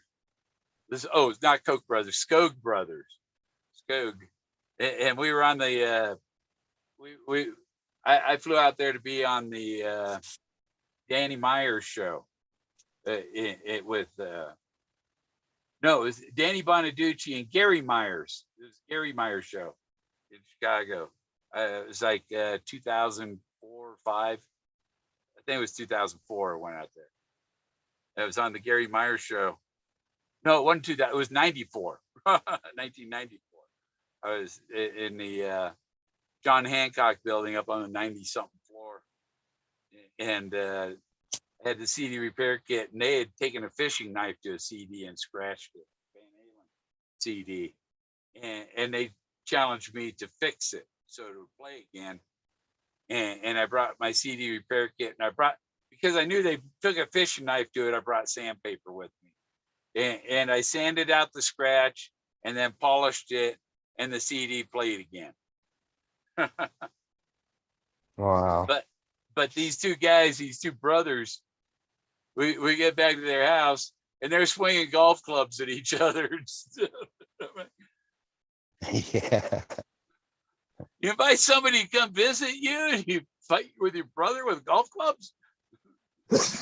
I know a whole lot about these guys now. This house is an illegal document in the jar.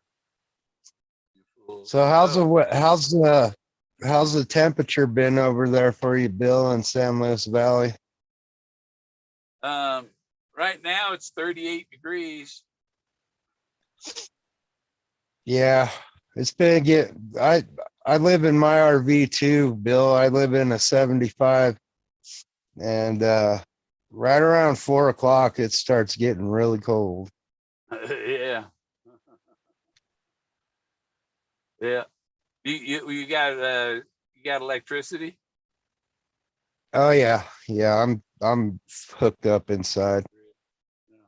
I run an electric heater through the winter, Yeah. and then Yeah, this wouldn't be bad if I had electric here, but I got my generator running right now to get light in here, and to keep my inverter from beeping at me for low battery.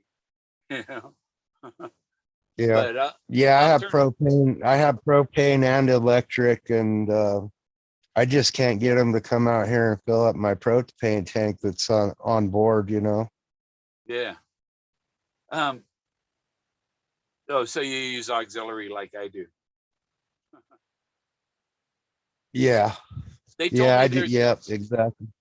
They told me there's one here that will come out and do the RV.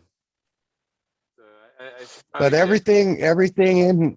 everything in this old Ford still works. It's all good. I actually, the day I bought it, I was heading out to a friend's to take a break from the chase for a couple of weeks, and on my way out there to Lyman, Colorado, I ended up blowing the motor in this one. So I had to actually have it. I stayed out there for a year going nuts because I was officially out of the chase now with a blown motor. And I actually had it just towed back out here to Trinidad because this is where my family is and stuff. And I've been here since the chase ended too. Yeah. Try to see if. And I actually came down here to do Toby's treasure hunt because I bought into that and I wanted to go find Toby's treasure, and didn't get a chance to do that. Yeah, he probably had hey. Yeah, the blown motor really caused a lot of problems for me 2 years ago. Yeah. Well, I've been parked here. I start mine up about every other month or so. Start the RV up. It'll go. I thought about going, but if I go, I don't. It takes so the gas is so high that like I can only go like 400-500 miles a month. Oh yeah, Because yeah, exactly.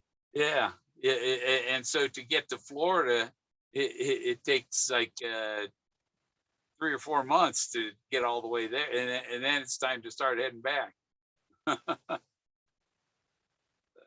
Wow. Hey, it's not.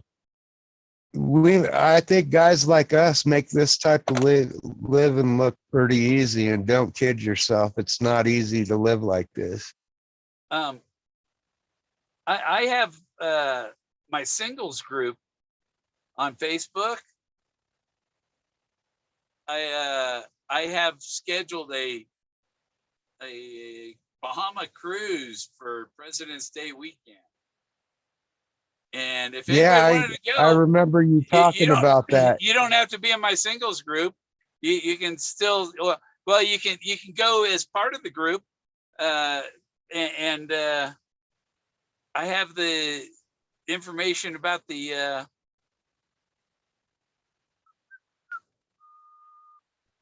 where is it? Here it is. Yeah, you told me about this before.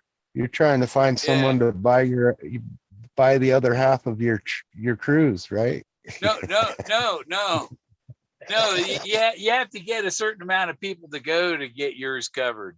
And I'm not, and if the ones that were thinking about going, if all of them went, then I might qualify for it. But I would actually love to do something like that, but right now with the pandemic and COVID-19, I'm not even going to subject myself to that. But I'm saying anybody else, if anybody wants to go along on this cruise, we could have a Forrest Fenn and whatever. But I have a phone number for Karen Cruz. Is the cruise consultant at Norwegian Cruise Lines, and her number is 954-514-4554. Wow, you okay? Yeah, I'm okay. I just did it. My hit was too big. Oh, I thought you lost the beer. No, I changed my screen and my pipe, and it's hitting really good now. Okay, her toll-free number is 877-416-9722, extension 44554. Is K.A. Cruz. That's KACRUZ at ncl.com. That's NorwegianCruiseLines.com. So, and tell her that you're part of that you want to go with the single RVers group. And it's okay if you're not single. That we're, some people are probably bringing dates, whatever. So yeah, I'd like to join your singles RV club. Yeah, I'll invite you. I didn't know. You know what my friends in Mexico call me, right? No, I don't. Oh, it says 5 are going, 11 maybes, and 2 invited. I got to invite more of the group. I invite the whole group. Let me see. Home. Invite the whole group and charter a ship. Oh, I did. This is on the Norwegian Sky, and it's 3 days. Or leaves on Friday. It's back on Monday. They call it 3 days. Leaves Friday night and it's back Monday morning. I think that would be so awesome. I've never, Bill, I've never been to the ocean. It's February 18th to February 21st. And invite. I've never been to the ocean, but I've been over it.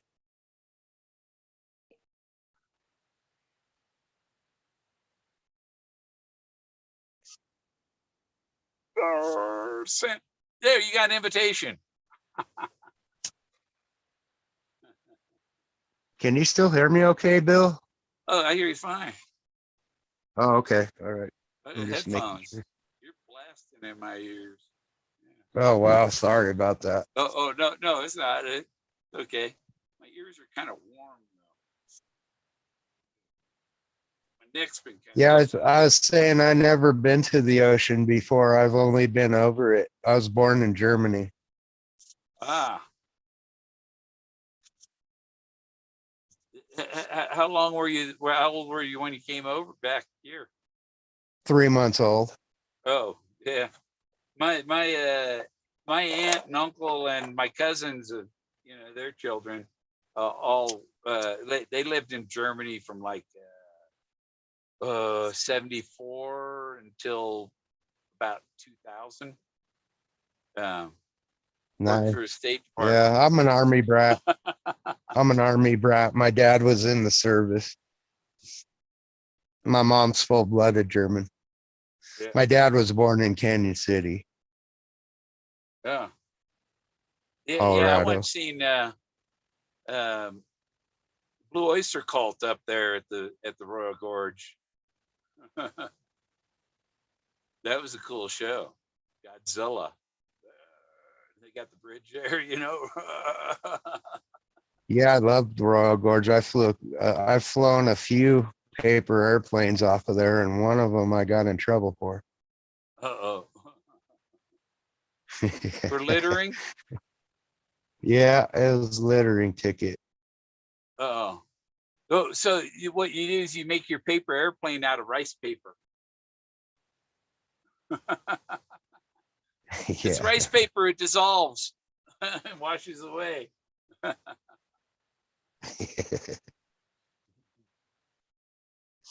Yeah, all the deer around there are tame. They'll eat right out of your hand. They've been the deer population in that area have been domesticated pretty hardcore. Have you gone to St. Elmo? I don't think so. No. Oh, the chipmunks. You can put a sunflower seed on your shoulder and the chipmunk will climb up there and get it. Yeah, They I've have seen chipmunks and those prairie pictures. dogs. The prairie dogs and the chipmunks are friendly as hell in St. Elmo. Yeah, I seen your pictures. You posted them one time or something, and I seen them. Yeah. Moore's house. Mom's house. Okay.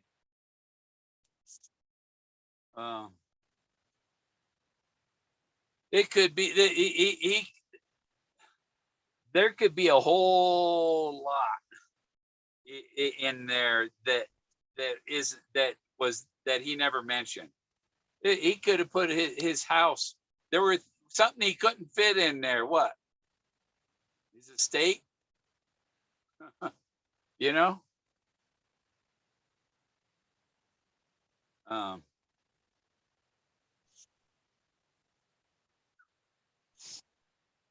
I need another tea. My mouth is yuck yuck from smoking that weed. Yeah. Hey, Bill, are you able to Google right now? Yeah. Google Ghost Dancer Radio, Okay. and that location, that's old I-25. And Forrest used to drive by my grandma's house all the time. Every time, every time they went to Yellowstone.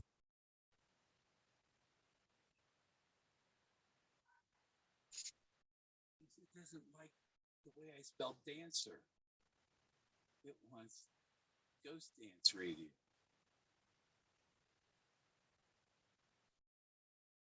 Yeah, that location where Google shows you that I'm registered to, that's actually my grandma's house. We just lost her about 2 months ago. But that's right on old I-25. And Forrest used to drive by that location every time they went to Yellowstone. Trying to find Ghost Dancer Radio is one word. Or with spaces. No, Ghost Dancer is one word. The G is capitalized and the D is capitalized. Ghost Dancer, and then radio is separate. just like my name on here. I Book don't one, know if you can see it. Facebook one. No, it should show my address.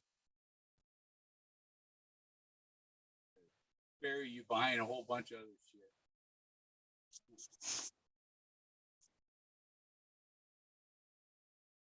But yeah, I'm on Facebook and all that. I've got a website, Weebly, and Oh, my eyes are dry. you got the real me on Facebook, Bill. Yeah. Oh, yeah, there's your big old logo on your face. But I was just pointing out, if Google shows you the map and where Ghost Dancer Radio is registered, that's my grandma's house, and um, right there, that's old I-25. Uh-huh. It's a dirt road.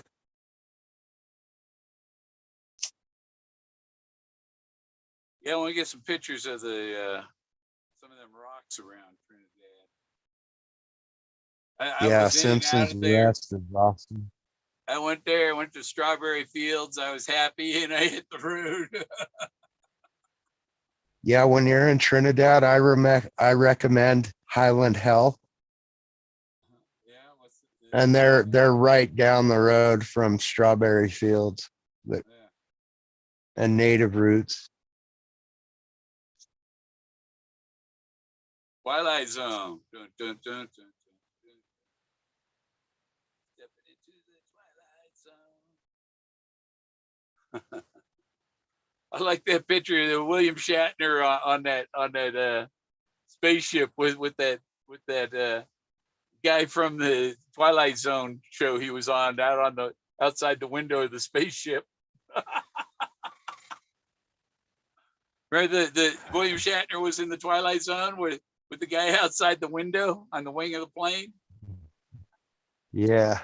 And so when William Shatner went up in the rocket, uh, somebody photoshopped that. Yeah, ain't that a trip? I'm surprised doctors let him go at 90 years old. I think it's great. It Yeah, it's shows that awesome. you can go at 90. Well, William Shatner did. Why can't I? Hell, I'm only 63. I'm still What young. an experience. Huh? Yeah, That would be such a wonderful experience to be able to shoot yourself out into space and then come back. yeah. I'd rather go on one of Elon Musk's ships. What a Not yet ride. though. That I guarantee you that ride's a lot wilder than the thrill of the chase. The starships, those things are freaking awesome. It's just like Buck Rogers. This thing lands on its butt, takes out just like a Buck Rogers, rocket. Oh, we always thought no, they couldn't do that. Well, that's what they're doing. Yeah. It's so awesome. Yeah.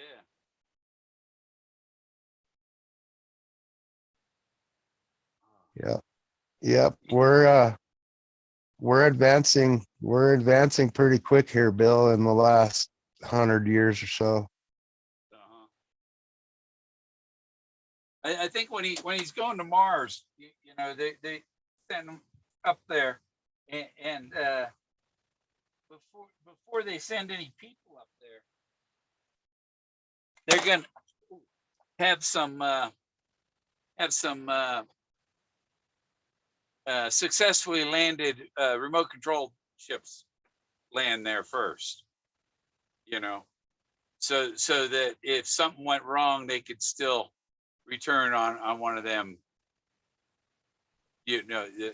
One that's already there and ready to come back if they have. But Yeah. he's planning on having 1 million people living on Mars in 14 years.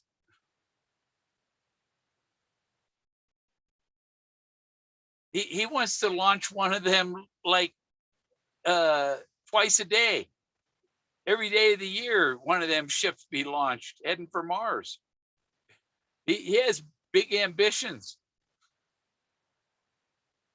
He's richer than a lot of governments.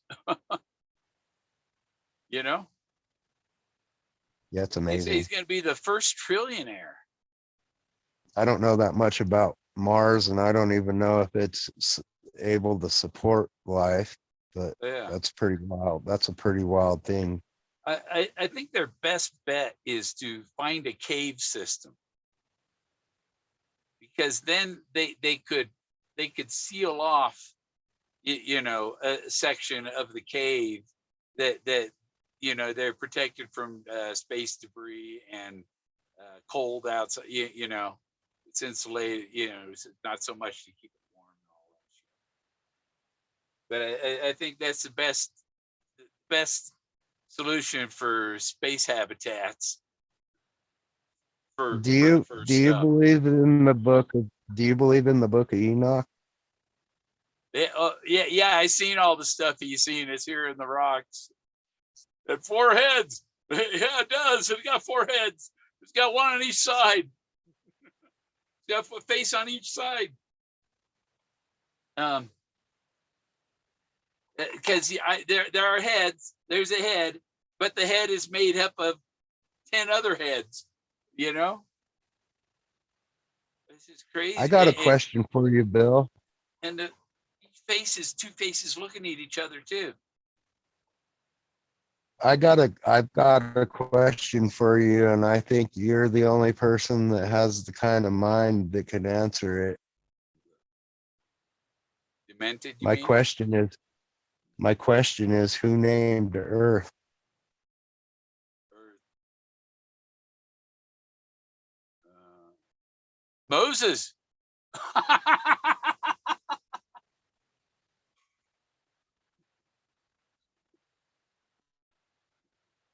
um, the heavens and the earth. It's in the Yeah, Bible. that's Moses wrote it. that's the ultimate question, is who actually named Earth? Yeah. After who? Earth. Oh, Earth. After Esther. We've got all kinds Earth. of Earth. information and we know so much, but we don't even know who named Earth. Uh, Moses maybe named it after Esther because she was the mother of his. I think he had children. Um, You would think the Earth. person that named Earth would never ever be forgotten from history. What was it? Uh, J.D. Salinger. His wife or his mother was so into Moses. She changed her name to Miriam because that was the name of Moses's. Was it his sister or his mother? You know. So J.D. Salinger, his wife changed her name to be the same as the sister of Moses or wife or mother of Moses. And in the movie of Gods and Kings, Exodus, I guess it's a series. Exodus is one of, and there it's about the Moses, and his mother gives him his umbilical cord and he ties it around his thumb and he keeps it there the rest of his life.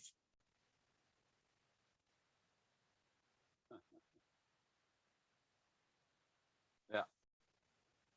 And I have my umbilical cord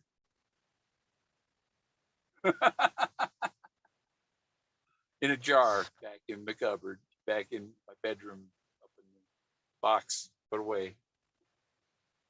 I was fortunate enough to be at the hospital when my daughter was born, and I got to clip that. Oh. I got nervous and didn't go all the way through the first time and had to take a second swipe at it. Oh man.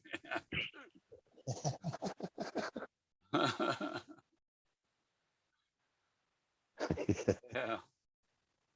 You get squirted, huh? No, not at all. It was supposed to be a quick one type motion, nice and clean cut, but I took 2 swipes at it. Clip. Oops. tough. Who sharpened Yeah. these scissors? Exactly.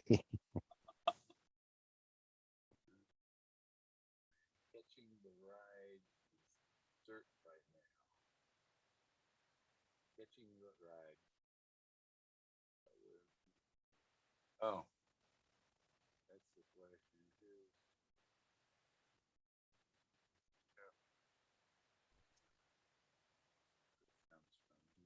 2:40 a.m. in the Colorado Rocky Mountains.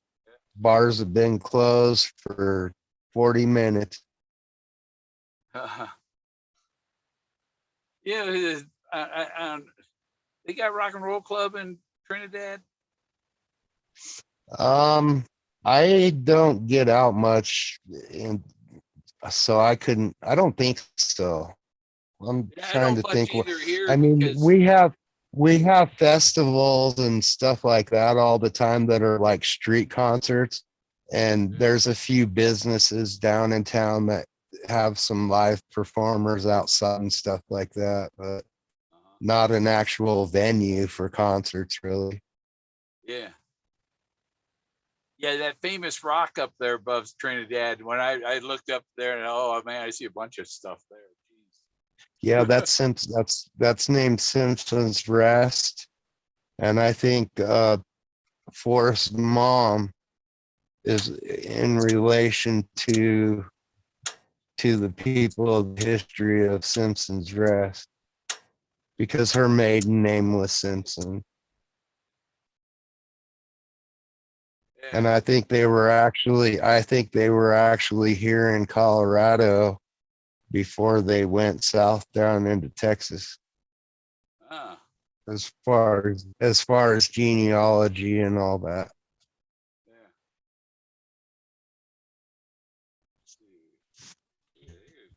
But that I could be totally wrong too, because I don't have any proof of that. It's just all what you can find on the internet and all that. So that means Forrest Fenn is related to Bart Simpson.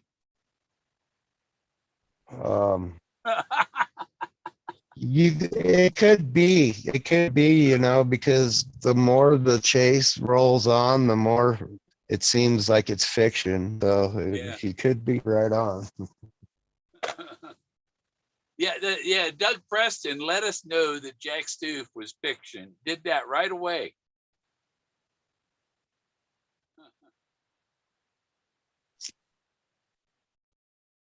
Jack didn't write it. So what happens now? Forrest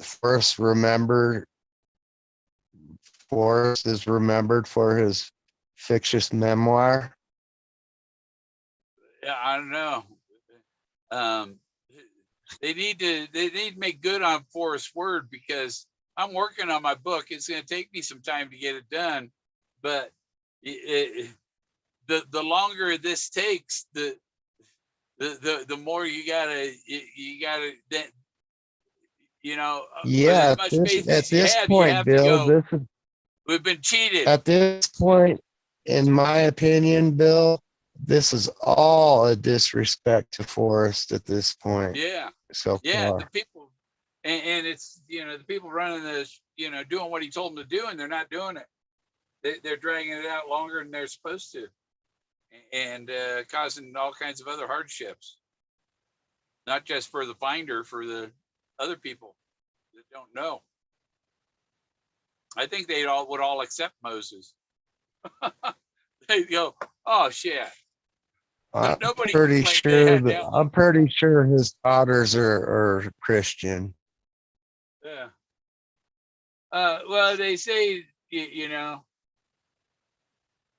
but And but and when I say if you're Christian, Christian, I mean devout Christians.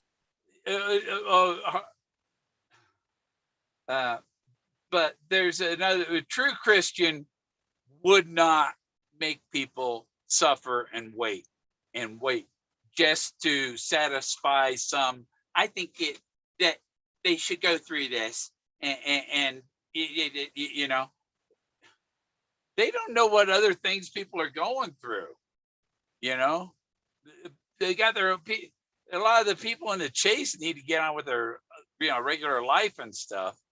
And they need to, you know, person figured it out. They need to make good with what Forrest said to do. J.D. Salinger is far from the answer. Mother Earth is dirt. There is no answer to that question. Okay, Jason, don't There has to be. fool with Bill. As soon as our minds were able to comprehend to that Jason. degree and start calling things by name, someone named Earth. And I want to know who it was. So now Dillard's talking to Ghost. Do you see a Jason in the chat? I don't. I'm sorry. I apologize. I don't see any of the chat. My connection won't support the two apps at once. It says, Jason, don't fool with Bill. Which there's Jason Dent, there's Jason North Face.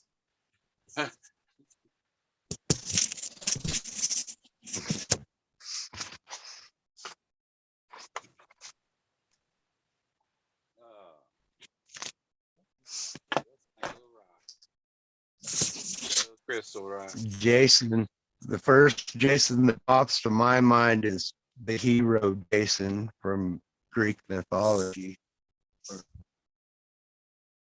I think it's Greek.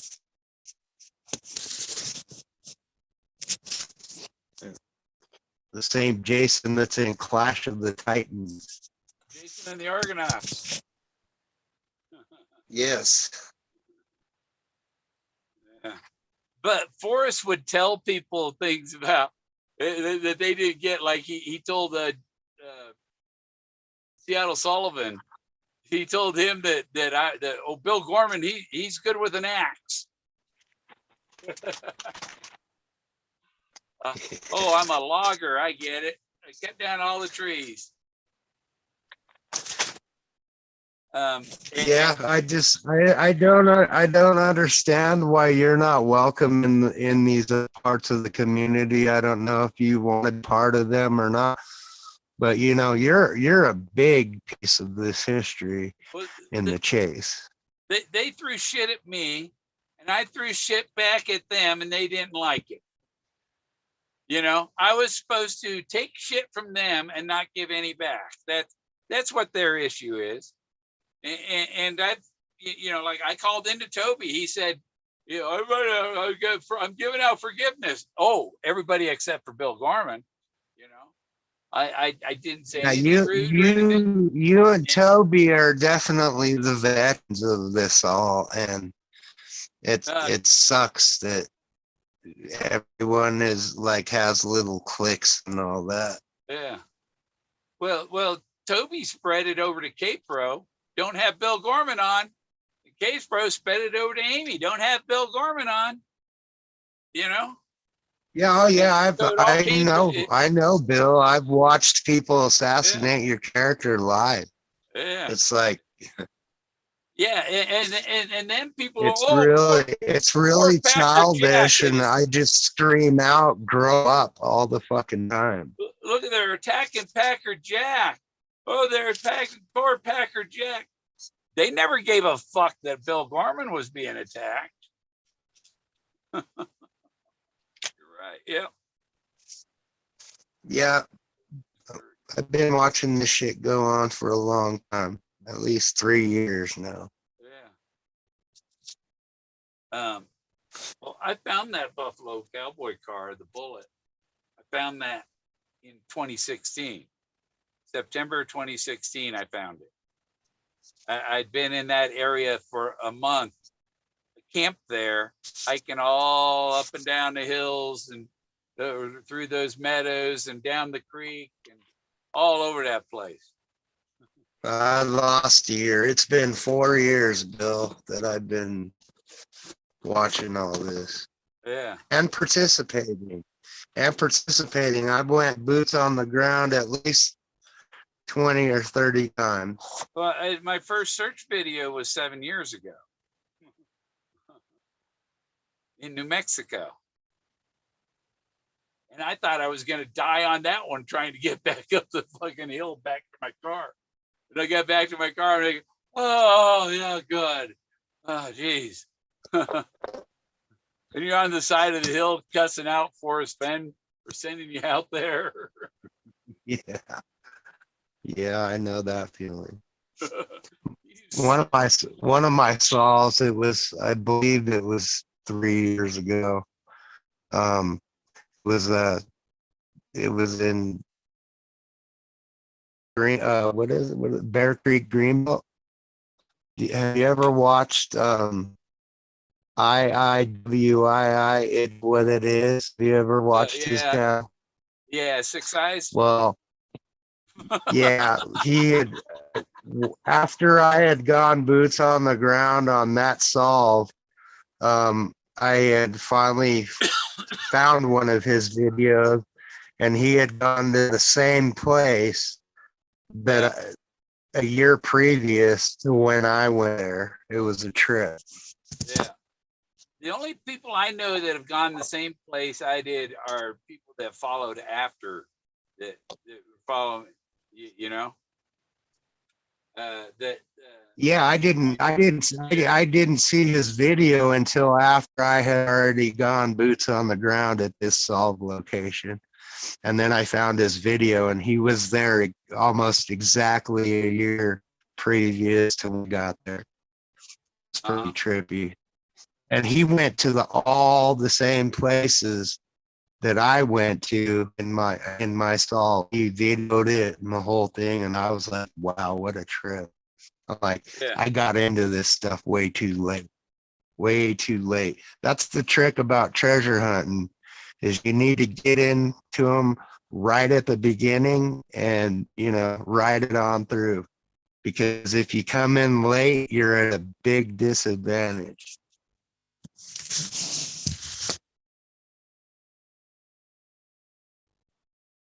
Yeah.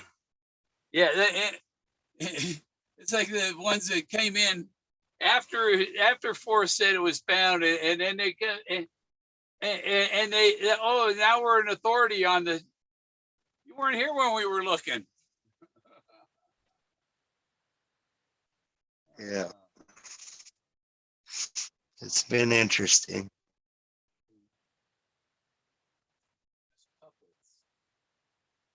Fire release bullet blaze.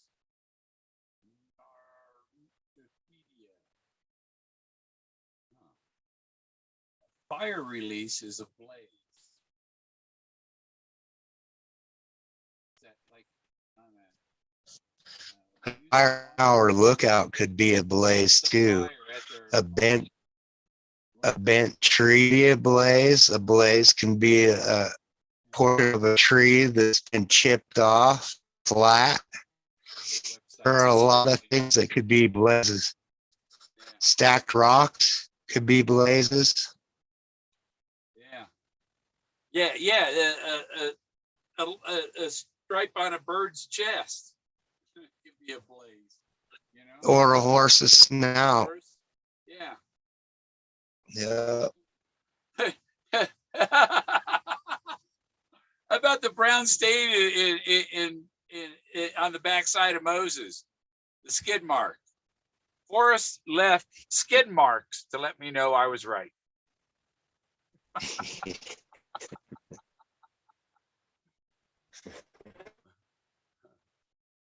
Cloud, what cloud? Oh, the cloud. Oh, you're driving. Oh, called your answer. Okay, call to answer your own question. 80 cents far from the answer.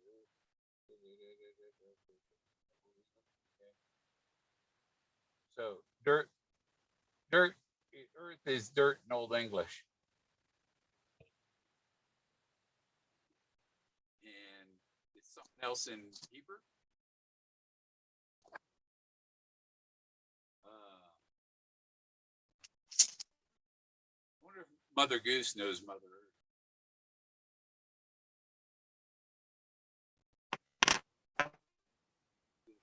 I wonder if everything isn't as it seems. Oh man, you know what they're gonna do? They're gonna fuck up all the fairy tales. They're gonna do away with Mother Goose, and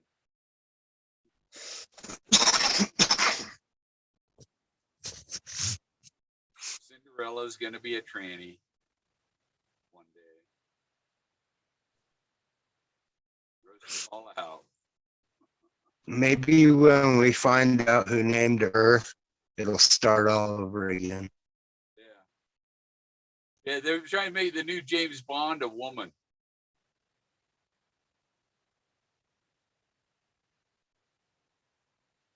And does she float away in some capsule with some sex bomb? Another woman? Or what? How's this gonna, you know?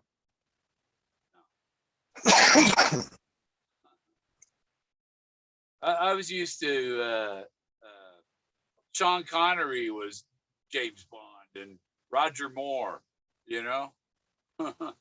Those were the good Yeah, I came in the Roger Moore era, but I do remember the Sean Connery because he was in there before Roger Moore, right? Yeah, yeah. And then there was Matt Yeah, Helm. I like the guy with the metal plate in his head. I actually had that one of those cars, Bill. It was a die-cast model and it was fully functional. It shot little torpedoes out of the front and it had an ejection seat and all that. Yeah, there's that one I picture like with to kn- the one picture I'd is like to Forrest. know what happened to that thing now. Yeah, yeah. I'm missing a lot of things I used to have that I don't anymore. Yeah, I've lost a lot through the years.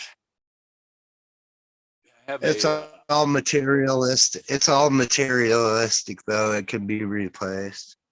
yeah.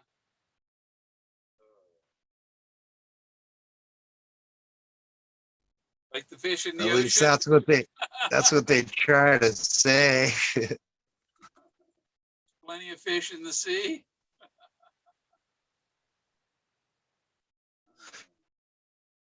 Is your group for older people, Bill?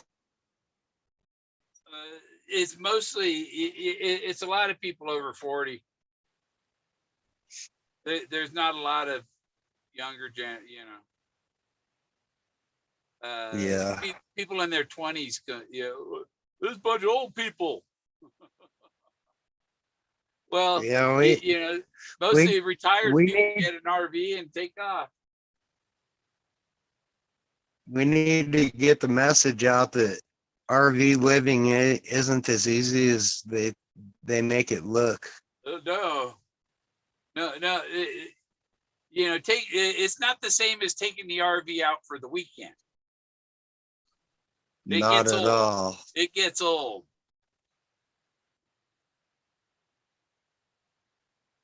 It gets old fast. Um, yeah, when I had my bus one time. I was up in I had my land in Oregon where the guy sabotaged my vehicles and shit. And I was bringing the bus into town. After I had it parked up on the mountain for almost, I had it up there about a year before I brought it because I had to wait for the snow to melt to get it out of there. There's like, the back of a school bus, right? It's like 3.5, 4 feet off the ground. The Yeah. floor of the bus out the back end, and the snow you could walk flat straight into the back door. Wow. I had a Yeah. Chevy Wow. pickup truck that all you saw was a bump for the cab.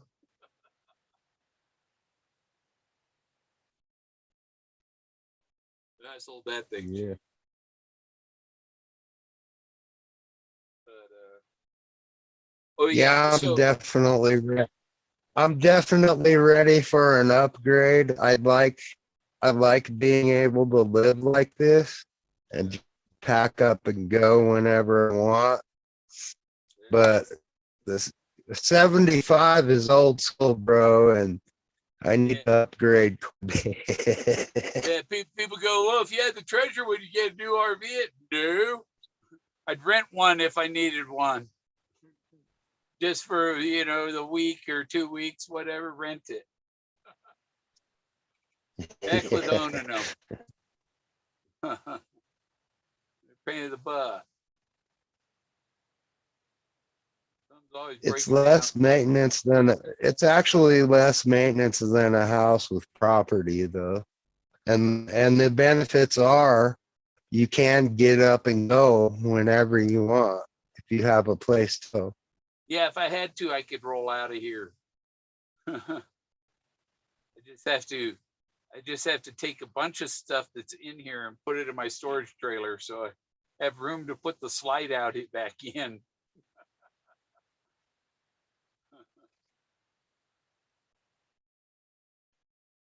You're crazy, Jack. Crazy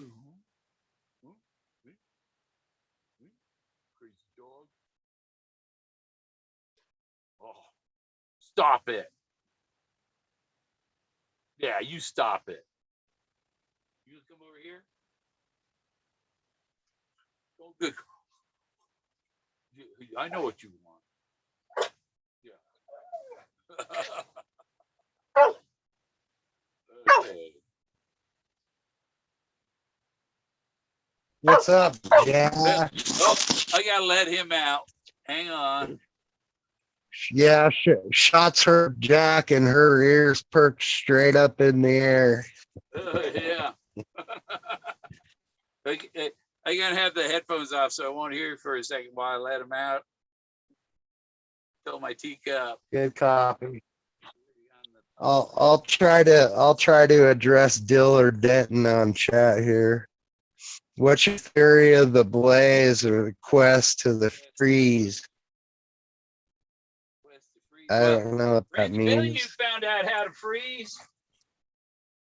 That's what if you're from Florida, you don't come up Colorado in dead of winter in your swimsuit and with a rubber raft for a frozen river.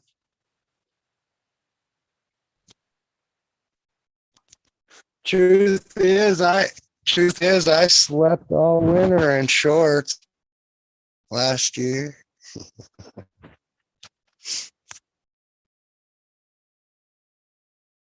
Why, I have no idea. I should have had at least one layer of clothes on, but yeah, I slept in in my shorts.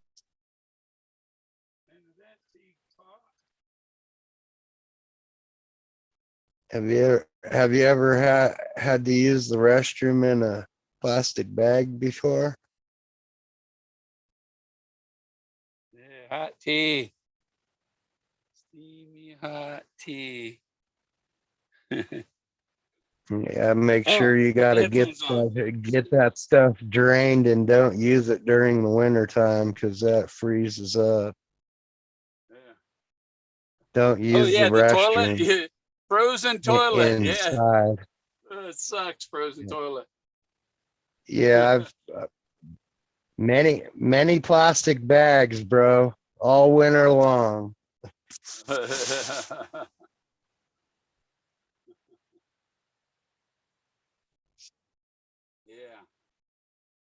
Terrible. Not to mention when there's 4 feet of snow out there, it's hard to go to some place to take a shower. Yeah. We have a community pool here. Yeah, that's what you have to do is go to the rec center and pay $10 for a shower. I got a free one because senior. I'm on disability and shit. Yeah, I got a few years to go to senior status, but yeah, that's how it is.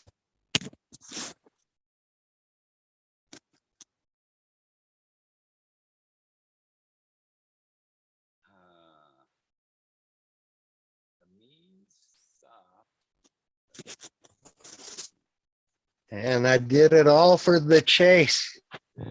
the thrill of the chase. Uh,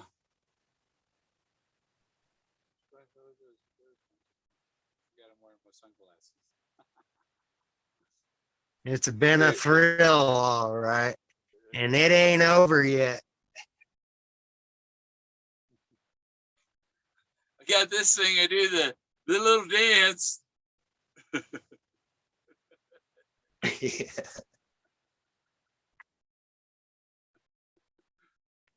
He's got a butterfly on his diaper pin.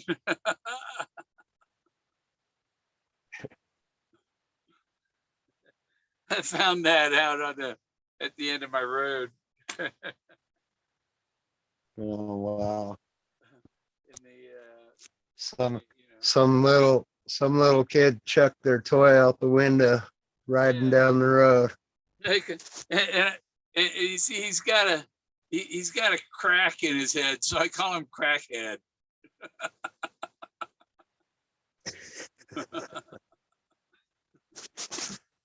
That's not what it is, Bill. It's a secret stash compartment. There's a piece missing there. I think the hair plugged in that hole there. Yeah, you could change the different types of hair or something. Yeah. Add it to the Dolly collection. But there's a thing to put a battery in there and an on-off switch. And it kind of wobbles at the hip. It's kind of, so I think it wobbles and makes some kind of noise. I don't know. I don't know how long it was out there on the side of the road. But granddaughters like them. I was thinking if I find more of them, I'm going to start glue them on I have a old travel trailer here that I use for storage. And I'm going to take them and start gluing them all the way around the top edge of the travel trailer. And then when I run out of that, then I'm going to glue them to the side of the trailer, glue their backs up to, or screw them. That's weird. You know what, Bill? That's very weird because I seen a documentary on something about, I forget what it was, but they had like dolls like that strung up all over the place. Yeah. Oh, it scares people away.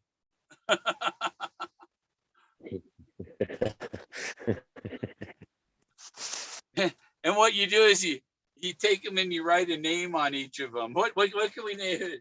Oh, it's already Crackhead, but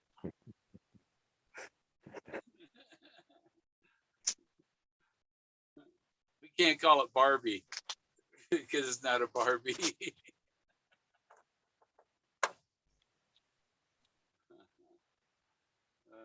Give them each names. That makes it more, someone sees one with their name on it.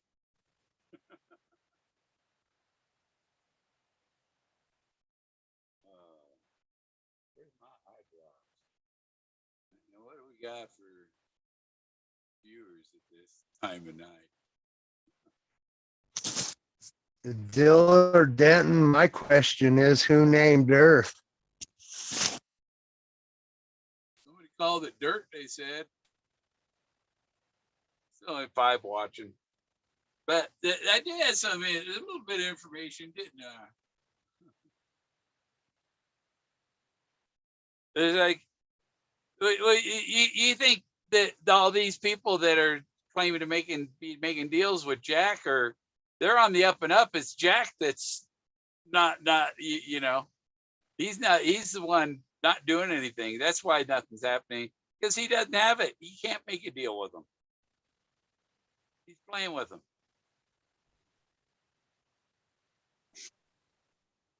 That makes complete sense at this point. I mean, He popped out of nowhere, says he came out with it because it was going to come out anyway with all the court stuff that was going on. So, who there's no proof Jack's even Jack. Jack didn't. He wasn't under any oath or anything. You know, he just, here's a letter that says I'm it. But he wasn't sworn in. He could have perjured himself. Maybe he can perjure himself because that's not his real name. What I have a real hard time with, and that might just be my personal issue, I have a hard time with believing that someone that doesn't even live in the Rocky Mountains solved that thing. Right. And that's my basic analogy. We have no proof that he ever even been to Wyoming or Colorado. He probably flew from Detroit straight to Santa Fe. He may have stopped in Denver on his way. Yeah, a lot of flights stopped. But I think, yeah, he probably flew. I just don't see how someone that never even grew up in the area, never has been exposed to the Rocky Mountains for what it sounds to be like, a few months, come out here with no experience, find it, and then leave everybody hanging. If that's even true, I want to give Forrest the benefit of the doubt and have faith in his words, because I do feel like he was an honorable man and he was trying to do something good. But the way Jack pops up through the court and just statements that he's made, I really want to believe Forrest, but now I'm thinking that Forrest is involved in the find. Well, I there's mean, one person. mentally, maybe Jack was the closest one, and Forrest knew that through or whatever. He landed on his feet. And my outlook on you is totally different, Bill. I think you got really close to something and they tried to shut you up. Yeah. Because it would expose something. I'm sure there's still a lot more to the story, but right now that's where my mind is. I want to trust Forrest, but for some reason I have a feeling that Forrest set all this up. Yeah.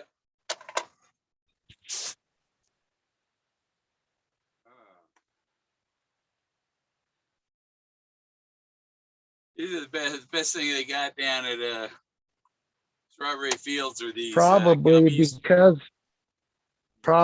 because of the harassment and the stalking and all the other stuff that happened.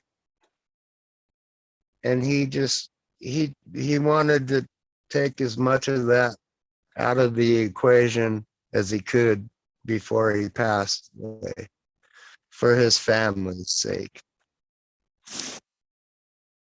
Well, he did the photo thing with me when I brought the Buffalo Cowboy car to February 2017. Then put mildew on some more pictures, and that's why I say it was. I found the thing in 16. February 17, he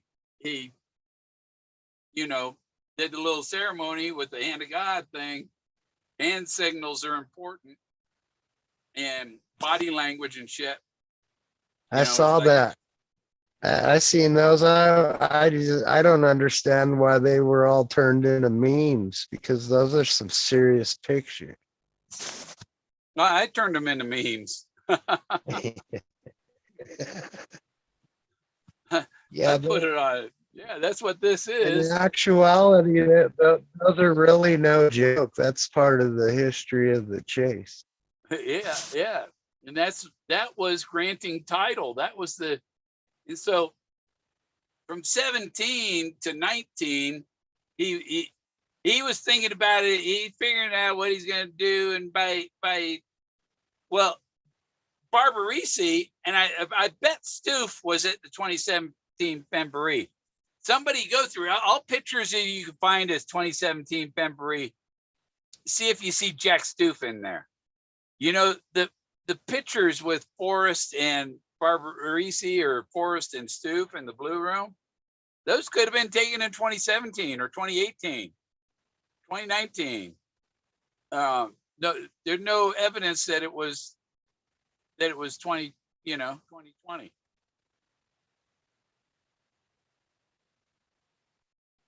Yeah, you're right. Because Forrest's appearance didn't change very much in the last 5 years.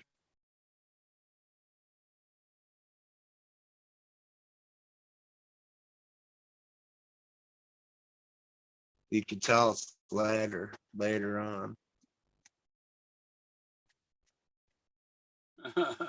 Trusted living. Legal meaning of finder in Colorado is a person who hired by an owner to retrieve an asset.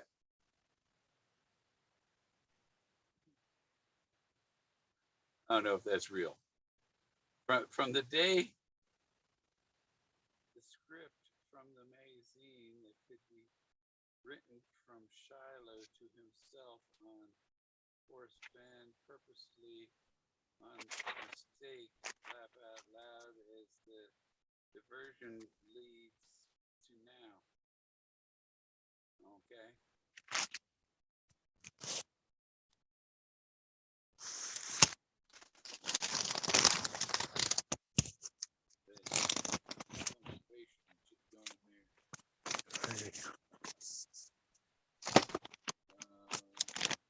Six what? Sunday morning.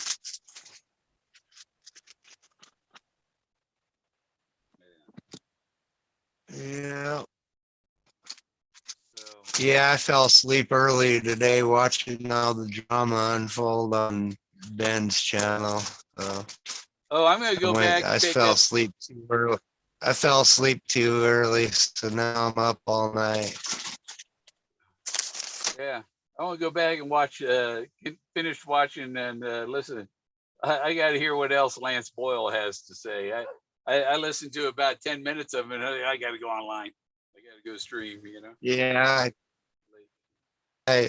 I smoked some really good ganja starting at my wake and bake yesterday morning, and yeah, I was in a weird mood all day, cracking all kinds of smart ass remarks. Yeah. I blame it on the ganj because I got a really good batch this time, that's for sure. Yeah. And here I am waking and baking again at 3:18 a.m. in the morning in the Colorado Rocky Mountains. It's a wonderful life. 30 degrees here.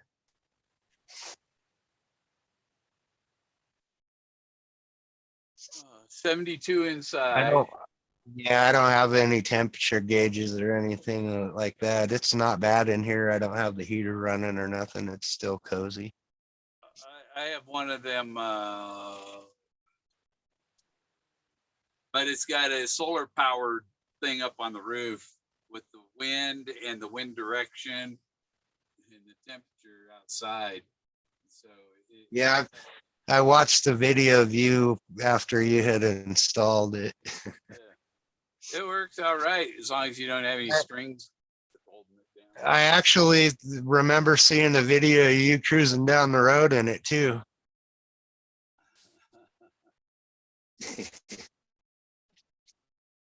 In the RV, yeah. Yeah, you were doing a front view. Yeah. I don't know. Yeah. I don't remember where you were going, but you were filming it. It was pretty I cool. have a video a video going down the pass that goes from Leadville down to, I think, Avon or Beaver Creek. It goes down this. See, if you come through Colorado and you come out of Pueblo, and there's like no uphill from Pueblo to Salida. It's all because it's so gradual. It's uphill, but it's so gradual you don't notice it. And go to Leadville, and then you're already at the level of the pass. And so when you go over the pass, it's just downhill by I-70. So going west across Colorado, Yep, that's easiest way to get across right there. Have you ever been to Clear Creek Reservoir? Yeah. Over in By Twin Lakes. Yeah, Clear Creek. Yeah. Yep. That's a pretty cool area. You back up there, back up past the lake there, the end of the lake where the river goes into the lake. That's all free camping back there, and you could have fires and everything. That's an awesome place to go. Yeah. But back in yeah, I had a Browns Canyon solved too. And then I heard like another 100 people did too. Yeah. Back in 89, 90, I had a girlfriend that lived in Thornton, but she had her family had a cabin up by Terriall, and we go up there for the weekend. And I lived in Thornton in 96th and Huron. I actually went when I was in high school to Vantage Point for a little while. That's after I moved from Indian Hills.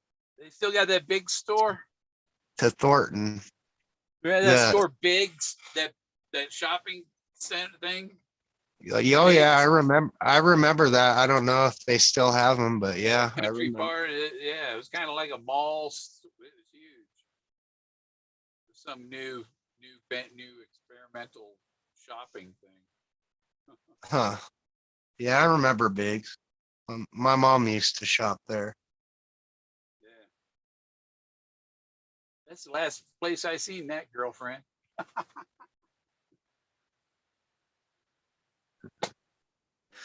Yeah, my mom was a professor. Are you familiar with Lakeside Amusement Park? Oh yeah. Heritage College, Denver is right there. My mom used to teach pharmacy tech there. Yeah, I was here when they had the big hailstorm in was it 89 or 90? I think it was 90. I went to school there to become a massage therapist.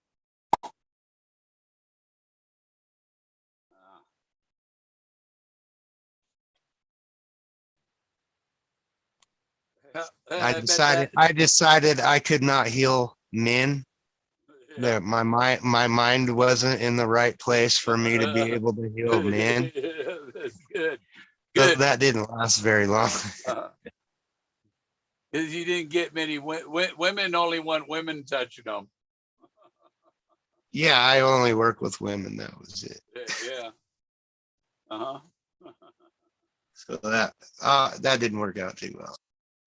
Well, I was in a band once. What'd you play? Oh, the female organ. And then I got my CDL in Henderson, Colorado. I used to drive truck for a while. Yeah, I went to a funeral in Lyman. That was interesting. Yeah, there's nothing there really in Lyman. So way out there. I don't know if it was Lyman or some other town out there. Yeah, there's Henderson, Lyman, Genoa right there. I was actually in Genoa, where the World Wonders View Tower is. And there inside that place used to be, the guy had a collection of oddities like babies with 2 heads in jars and stuff like that, and cows with 3 heads, and there was all kinds of weird stuff in there. You know that church that Zoe goes to, or that Forrest went to the chili cook-off there or whatever. Oh yeah, that's it. They hold that chili cook-off every year in Santa Fe. But have you seen how elaborate that church is? I've never been to that church, and I'm not quite Well, sure. it's on Google Earth. You can see it. Look at it on Google Earth and shit. It's like, Jesus Christ, millions and millions and millions of dollars. That's in Santa Fe. Yeah. Christ Church.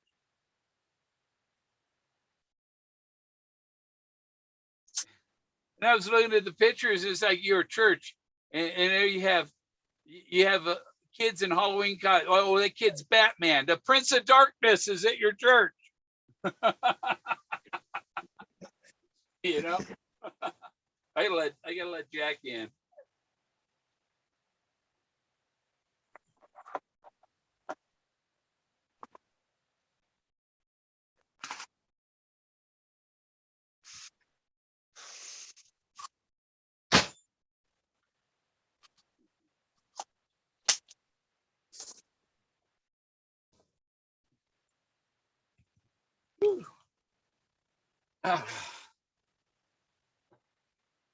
Yeah, just watched the thing about Jack Nicholson. Yeah, he found when he grew up, he found out that his sister was his mother. Wow.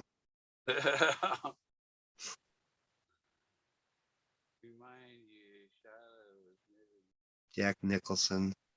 That reminds me of The Shining and the Stanley Motel. Have you ever been there?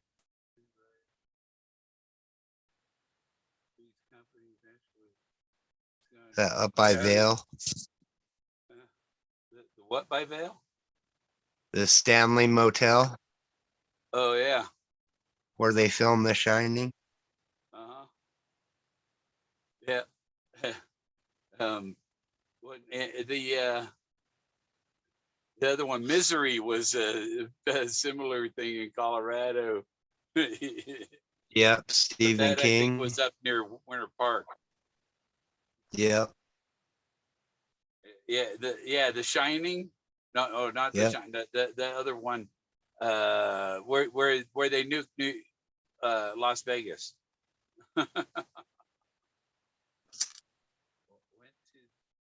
went to the bake or bake into the wake. Went to the bake into the wake. Yeah. Went. Yeah, we baked. It went to the wake. Anybody? 1 2 1 2 alive on this channel. All right, anybody check? 12 12.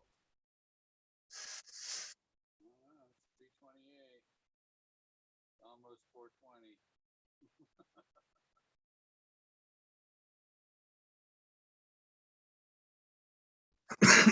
That's what I was gonna look at Google Earth. I forget what I was gonna look at on Google Earth.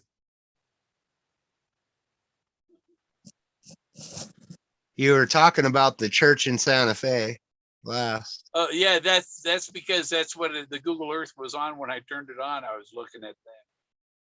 It's like things enormous.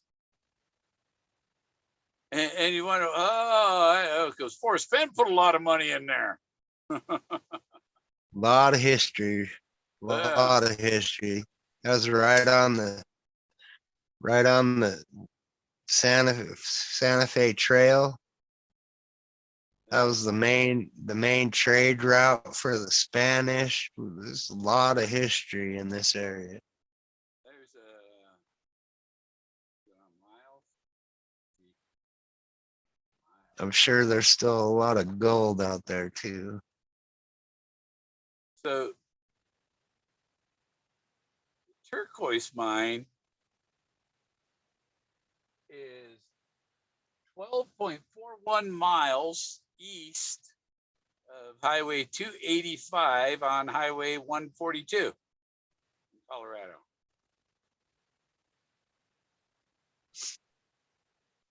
Right by the Pinyon Hills. HP. I think that's Historic Park. And so are the Brownie Hills or HP Historic Park. I believe that's what HP means. Is that in the Pagosa Springs area? No, that's down toward Antonito, south of Alamosa. Oh yeah.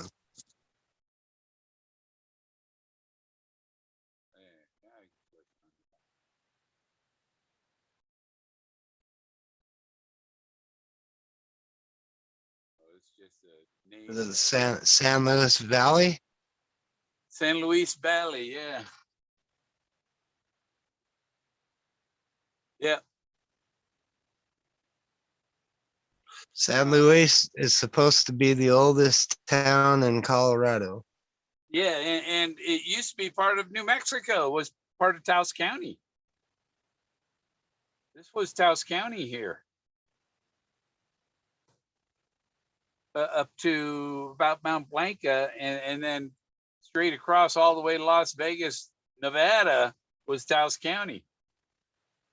You know that Mount Blanca is sacred to the Navajo people, right? Yeah. That's where that has a lot to do with their creation story and the holy people. Uh-huh.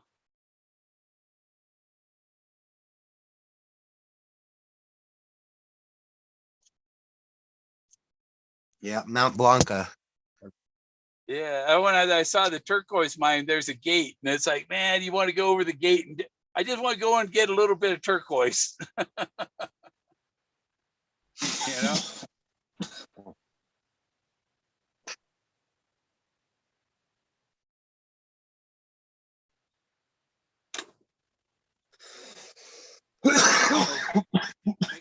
Excuse me.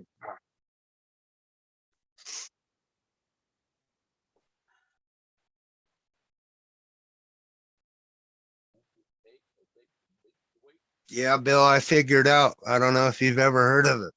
Treasure of the Valley of Secrets. I know where that's at. There's a lot of secrets. I tried to get permission to go up there and prove it, and I can't get permission. Yeah. It's a gold mine. And it's connected with the Spanish Peaks, and there's rock formations through there that acted as a natural sluice and collected these deposits of gold. Yeah. I heard the little girl in India was pretending to have a gold mine in Australia. She probably did.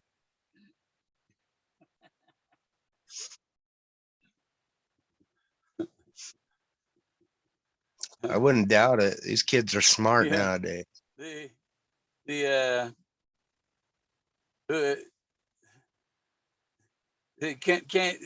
Anybody from Australia can't get any closer than the little girl from India, you know? But she could only solve the first two clues. But there are people in Australia that have it all figured out.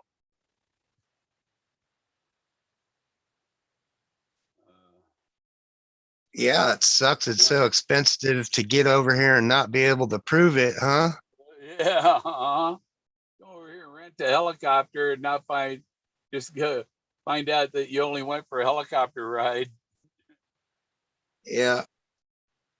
Yeah, and you don't have permission to land. Yeah. I think you can land a helicopter here on my land. It's perfectly fine with me. Yeah. Yeah, we have what is it, Pinon Canyon military base down here by us. They landed I don't know exactly what kind of helicopter it was. It was transporting a colonel, and they landed that over there on my family's shop. while they did some work on the machine. Yeah. I'm like, Dillard's wanting to know how to get on you, and if you want to call into the Zoom, you need the Zoom app on your phone and signed in. That's what you use Zoom. And to live stream on the phone, you got to have at least 1,000 subscribers, I think it is. it's a Tiger Brigade down here. Yeah, they got Colonel Left coin, like special coins for the military unit and all that. It's pretty cool. I have a pill bottle full of special coins, foreign coins. But when you have a military helicopter landing on your property, you feel pretty fucking important. Yeah. Not to mention the publicity of the people talking around town that seen it happen. Yeah. I think where this Turquoise Mine is, there's another area with the same type of rocks and stuff on the other side of the highway that doesn't have a fence. Doesn't have. It's on BLM. Yeah, you know what would be a really hot location right now, Bill, is where they had the mudslide up there by Hanging Lakes and Glenwood Canyon. Oh yeah. Probably be worth the gas money to go up there and try a few samples of that river. Pan some of that out. Not to mention the drainage ditches. Yeah.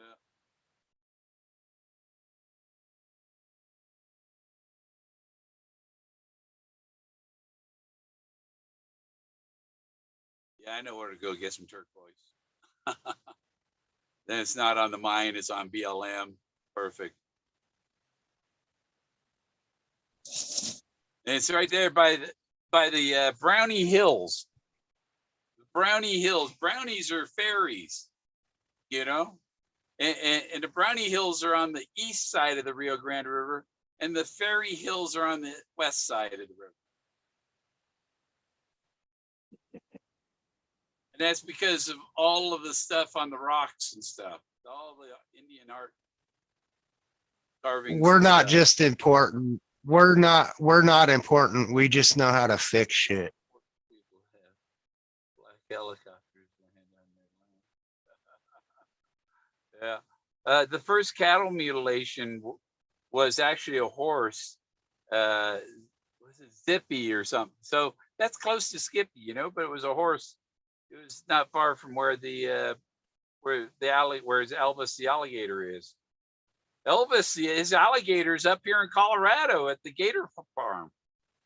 You know.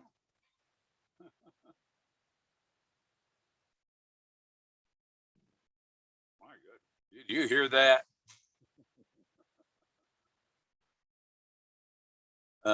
The jack.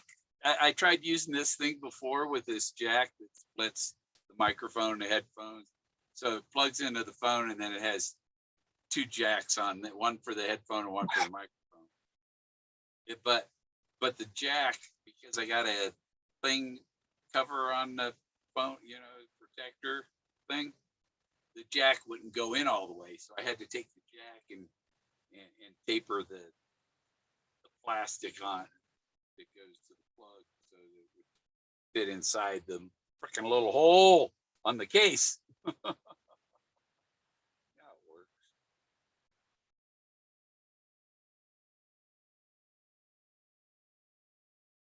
And I hooked that up because of what's his name? Fenn's show and his other streaming thing. And mine kept echoing, and there was no reason for it.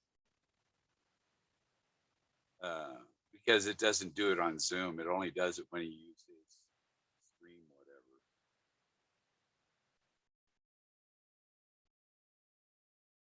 Yeah, when I go get my parrot, I'll come down to Trinidad again. Yeah, do for sure. If I mean, I understand your health situation, but there's some places you can get to that are pretty cool around here that you can just drive up to. Oh, Li- my Like, camera. like Those Simpsons Rest that you're talking about, you can go up on top of there and get some really good pictures of the whole town of Trinidad. oh, they got a road goes up there, huh? Yeah, it's up Yeah, the backside yet. yeah. Well, You could what actually, what if you what wanted to, you could drive right off that my thing, my right my off the top. camera my camera can get it pictures of that real good ones from I-25, 4,000 millimeter Yeah. lens. It's like a Yeah, freaking you can get up telescope. there. Yeah, my It's a camera's it's a got. pretty cool view. You can see all Uh, the way up the Purgatory Valley up into Stonewall from the top of there. And yeah, you can Simpsons see Rest. Culebra Peak, Francisco Peak, all them right there from Yeah, the top of that. yeah. I see the road goes up there, and it's got a little loop up there. Come up from the north side. Yeah, Oh, it got bad over the years because kids would go up there and put their graffiti and all that, so they kind of ruined the cool places there, well, like the the caves graffiti and all that. covers up the ancient art that's been there for thousands of years. That's what I don't Exactly. like about graffiti. It really Yeah, screws it up. exactly. Yeah. Um, that's one And reason they to did keep the they did place screw it safe. up. Um, the thing where the blaze is and the Moses figure, it'd be really hard to get to it, yeah, unless you're a rock climber. But the thing is, just about all the rock formations in the area are all sculpted. So, you know, uh, if somebody tried to destroy it, it'd be very difficult to destroy it all. Because whatever it took thousands of years to do what they did to these hills here. Yeah.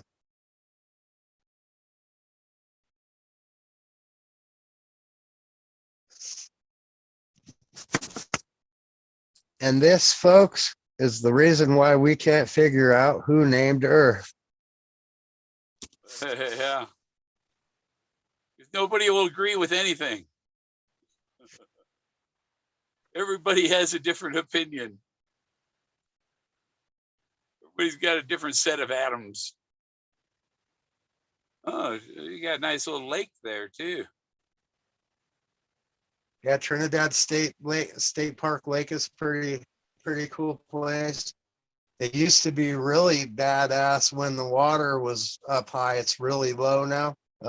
Good place Yeah, for jet skiing and water skiing and awesome fishing. yeah, I'm sure. I would bet make a wager on it that Forrest had been there before. yeah. Yeah, I think I know he's been where I go boondocking up in by Tucker Ponds. And Tucker Ponds is tired and weak. That's tuckered. And that's where the wood is. The word wood is, if you go to Tucker Ponds and you rotate, put west at the top, rotate the earth so west is at the top, and look straight down on Tucker Ponds, and you'll see the wood right above Tucker Ponds.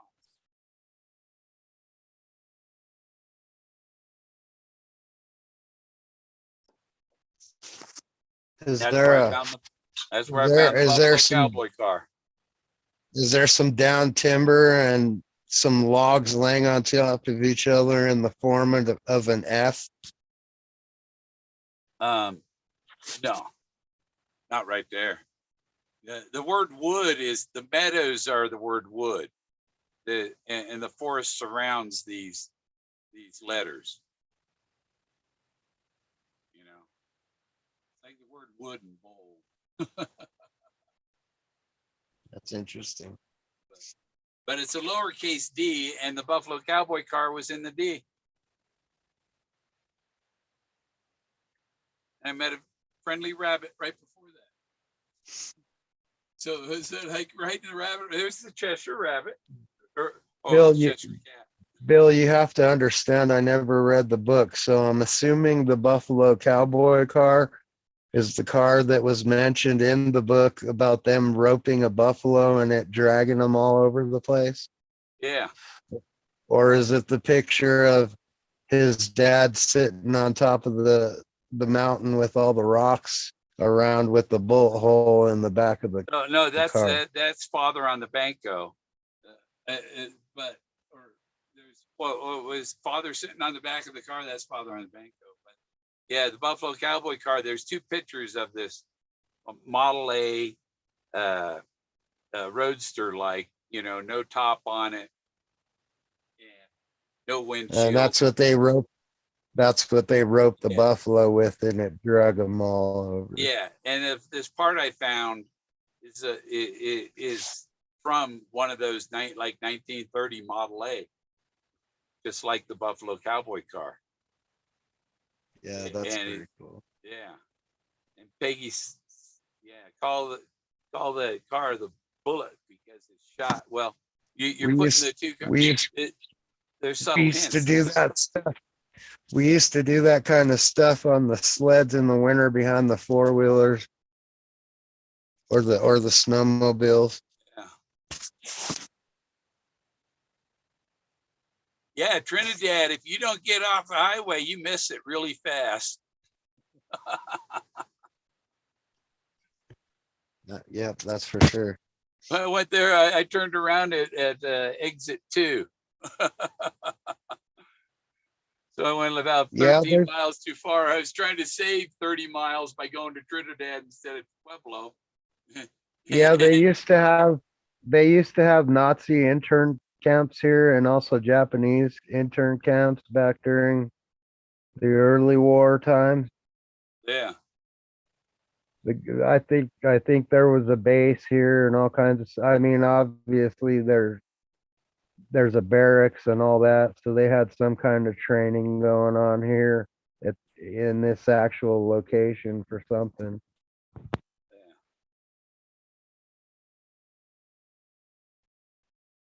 Some pretty crazy history.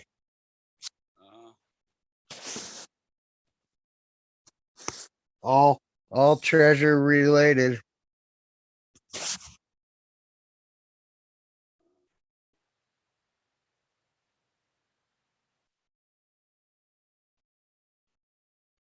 What's that dome thing? Is that an arena? No, that's the high school gym. I think you're looking at the high school gym. Stonewall. Stonewall. Yeah, it has some geometric, yeah, football Yeah, field. Stonewall Street, and then across the street is Central Park. Yeah. I got There's a Google little. Earth on. Yeah, I drove right past Strawberry Fields too, went all the way through downtown and came back. Yeah, I don't care for Trinidad's early 80s 70s history because it was known as the sex change capital of the world. And the doctor, when I was young, I got attacked by a dog really bad and he got my face.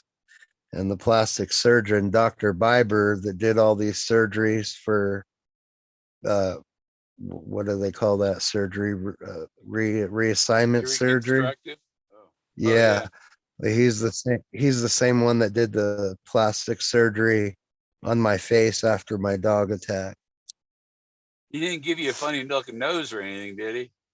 Oh no, no. There's a pretty good scar there because the technology was pretty early phase then, so I did get scarred up. But yeah, I don't like that history and knowing that about Yeah. the sex change capital of the world. It gave Yeah, us a bad name. I knew this Canadian kid. He was a hockey player and he had a big scar on his face from an ice skate. And then he got somebody brought their pit bull over to his house and the pit bull just tore his face off. They had to put it back on. Pretty messed up. Yep.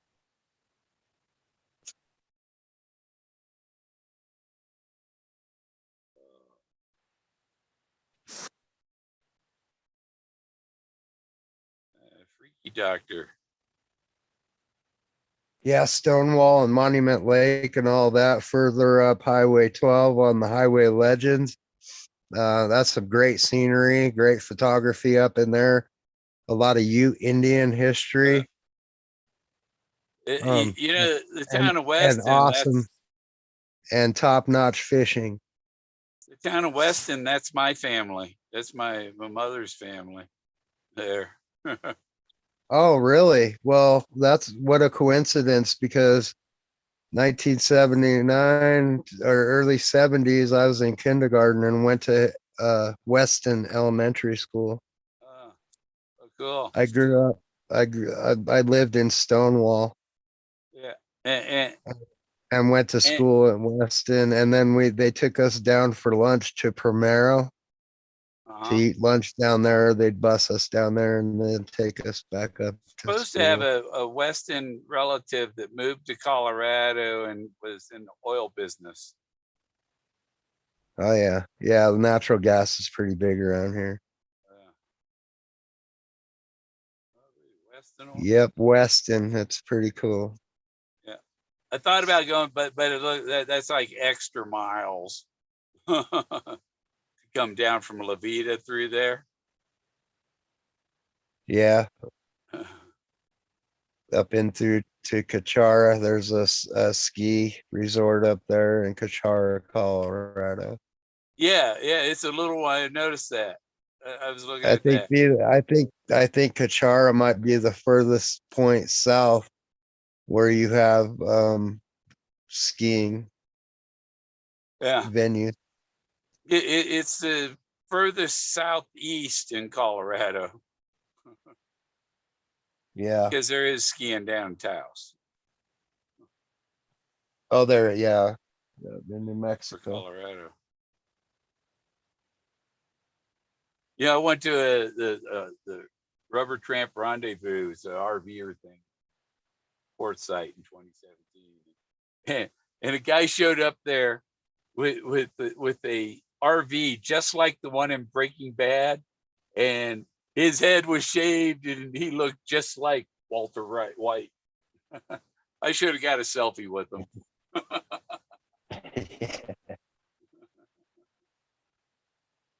So, did you, when were there any really famous celebrities around like Fembury and stuff like that? I don't think not so. like I'm talking Hollywood and not like YouTube and Facebook. There might have been some, people that were somewhat well off, might have been known in some circles that I don't know, No, I don't think there were, but yeah. What year did you get into the chase, Bill? 2013, 14. The end of 13, I found out about it. 2014, I started searching. Wow. Yeah, I've met some celebrities. I had dinner with Julia Roberts at Wolfgang Puck's. She sat next to me at the sushi bar. That'd be cool. And another time I was there and Paula Jones sat next to me.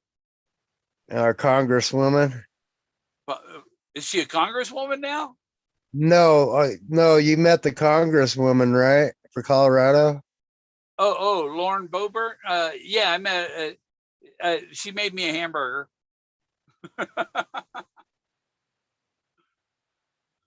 Well, Lauren, I went to her restaurant.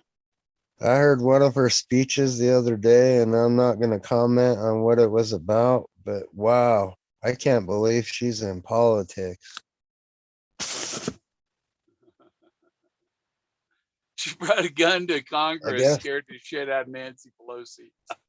I guess they just let anybody in there nowadays. Yeah, I've met.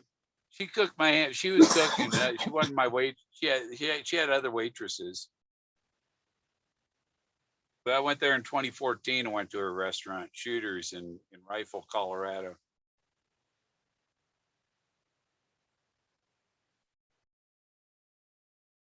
After my first year of searching. Summer. I'm not in. That would have been a good picture, Bill. What with Walter White? I have Yeah, one. that one too. I have a picture with a Crocodile Dundee lookalike.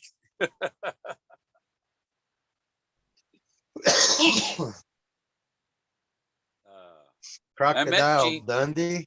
Yeah, Paul Hogan.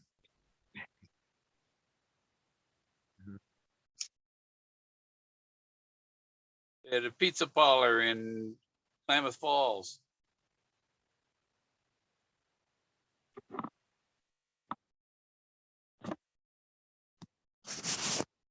I don't think I've met very many famous people. I had Mary Wills of the Supremes autograph. My mom got me that autograph because she came down to my mom's job at the place called the Denver, and she was able to get her autograph for me. So I never really met her. But I met Bobby Orr, the stuntman for the General Lee. Yeah. You remember the Hazard. Dukes of Hazzard? Yeah. Yeah, exactly. I met Bobby Orr in Pueblo, Colorado. And I mean, I know some famous musicians and stuff like that as friends growing up. They're famous to me. Yeah. I don't know if other people consider them that, but yeah, I've never really met any famous people. And I've been to Aspen and Winter Park and all that stuff. Yeah. Yeah, I met Alice Cooper and Ronnie Montrose. And this guy, Alan Hughley, he said he played for Badfinger. That goes back to the 60s.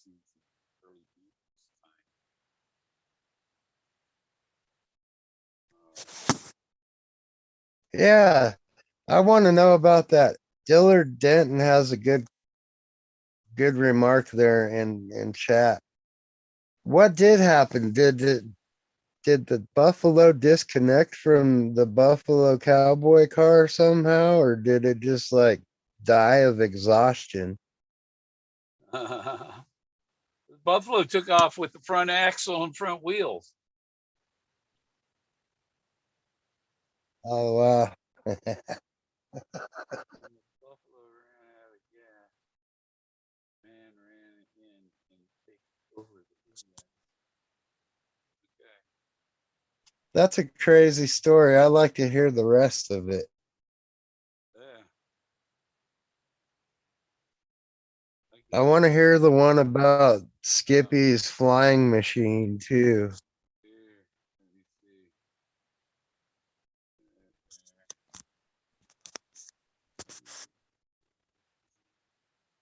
Um, Totem Keeper.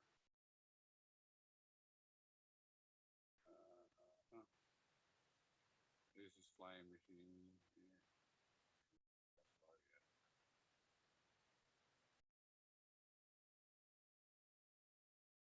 I've been. I got a new copy of the book.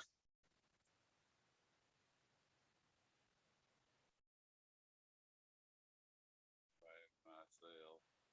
Me in the middle. Yeah.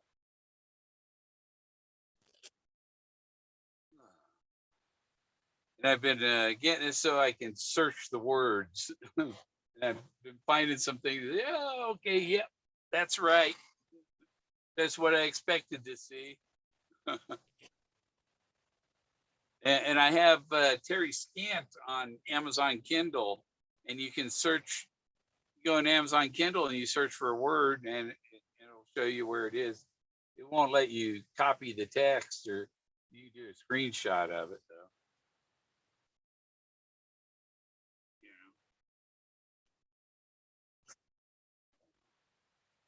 Have you ever read the book The Scarlet Shadow? No, I ain't read many books. Oh wow.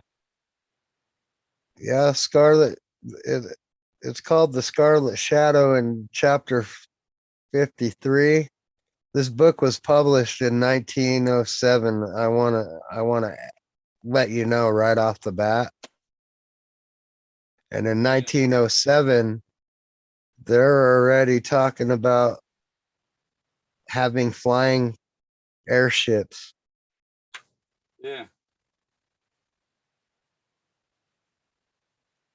They had a Yeah, I don't want to ruin the story and tell you the story here on YouTube, but the book The Scarlet Shadow is a free Google book, and in chapter 53 there's a whole story about this area down here, Bill, and it's a treasure story.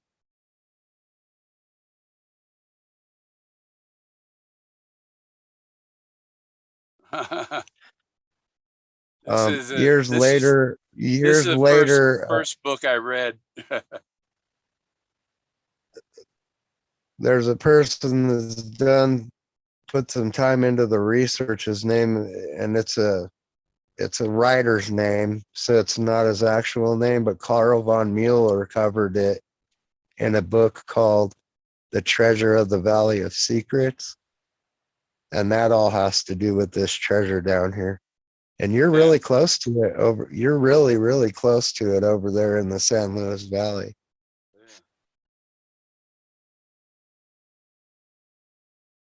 But what did that say? The power, what book was that, Bill? The Magic Power of Your Mind.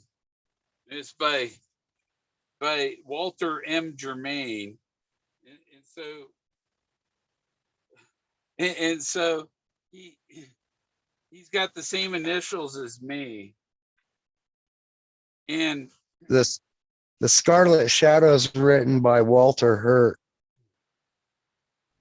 And this book was published when I was a year old. But look at the bottom of the.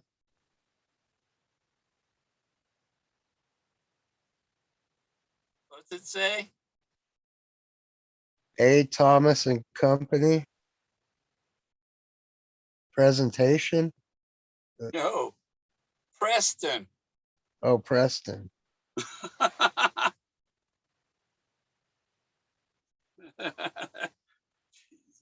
Got his name on there.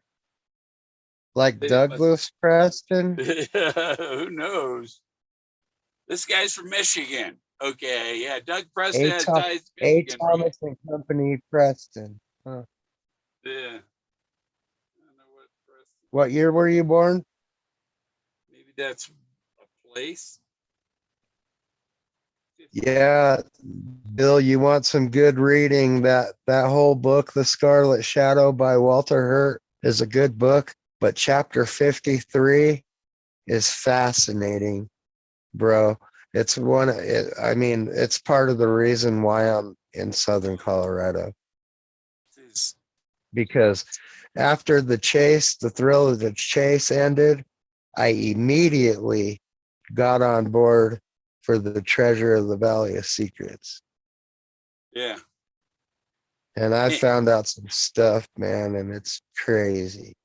The guy that wrote this book, his grandnephew, I guess he is in my single RVer group.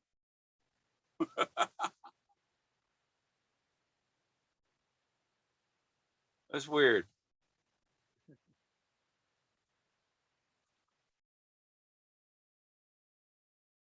I said, you know Walter, who Walter is? That's my grandpa's brother.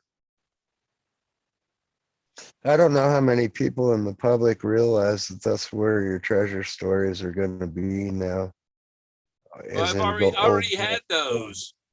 Is in the old books, yeah, but people don't realize what those are and what they're telling you. My ancestors were revolutionaries.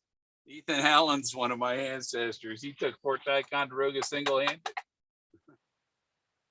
without any bloodshed. Woke up the commander of the fort, and his guy come to the door in his nightgown with his wife. Ethan Allen has his blunderbuss and a sword, and demanded That's possession not of the funny. sword.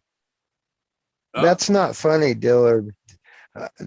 Dillard Denton, he said Uncle Jesse is in a lot of an old Western movies. Jesse James wasn't a joke, and I truly believe in AGK Gold. If Uncle Jesse, I don't know what Uncle Jesse is talking about. There was one in Dukes of Hazzard too, but Uncle Jesse, that's Jesse James.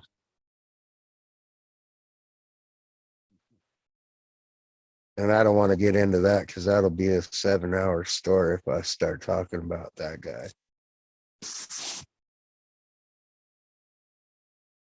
Yeah, I was just thinking, you know, when I do these, Do you know what AGK Gold is?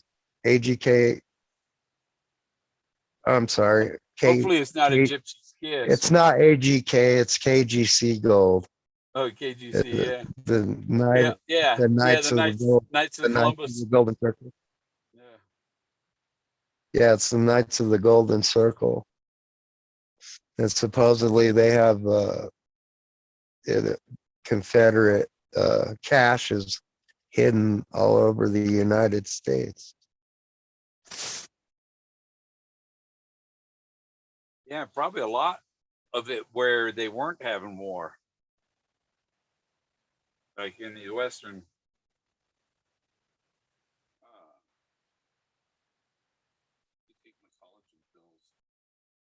I've been cutting back on prescriptions and all of them for a little bit to see if things get better. Yeah, a little bit.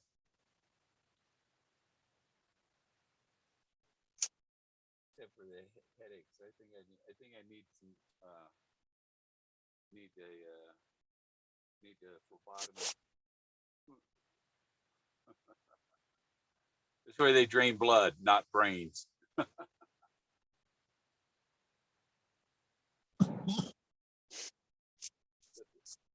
the VA has screwed up that care.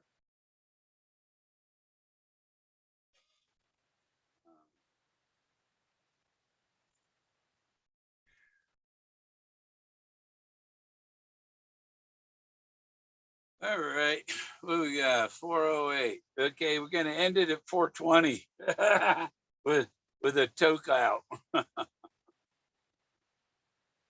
12 minutes. Trusted living, I'm pretty sure gold puts off toxic properties like arsenic When you melt it, after it sits around forever.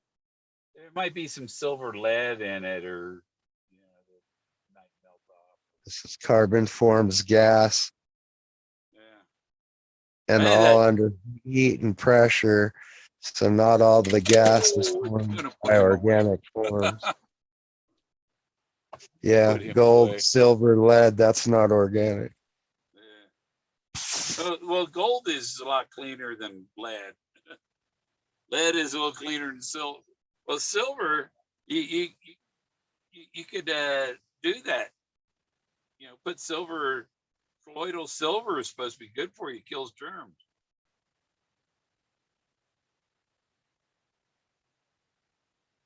The volcano going off in Oklahoma, and I think that thing's gonna get big.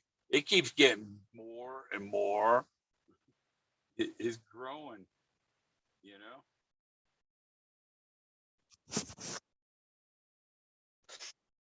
Wow. Wow. Oh, that's a great shot of it. Yeah, What look at this volcano? shit. Where's that at? La Palma. And that's that right now? Yeah, it's live. It's shooting freaking lava 800 feet in the air. Look at that thing. It's like a flamethrower. Wow. Yeah. It's just Oh, coming that's out of good. there like jet speed. I wonder, yeah, I wonder how much momentum and force that actually has on there. Like, is that the kind of stuff that creates the Earth's wobble and all that? Um, yeah, oh yeah, yeah. That's what I was wondering. Because it's like a jet engine. Is it pushing the Earth into a different Yeah, spin or something? that's got to be forcing some kind of momentum on the Earth, whether it's internal or Well, or get the Earth spinning like a lopsided loop, loop, loop. Except that one's going off. Mount Etna's going off. One in yeah, Japan is going off. They're that going off almost in looks like Iceland. that almost looks like an afterburner going off there. Yeah, it was shooting out of there. That back one is. Yeah, that's going to cause displacement of Earth somewhere. It's got to go somewhere, bro. That So that thing's shooting where's way the hell up. where's the next slug gonna hit? It's like shooting right off the camera, right off the view of the. That's not a 60-foot fountain. That's a 600-foot fountain. Boom! Look at it. Yeah, well, that's And each time it crazy. does that, it's shooting hot melted rock into the sky.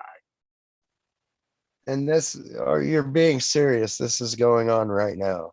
Yeah, yeah, that's La Palma. Wow. Oh, look at that fountain! Wow, there's two of them right next to each other. Boom, boom.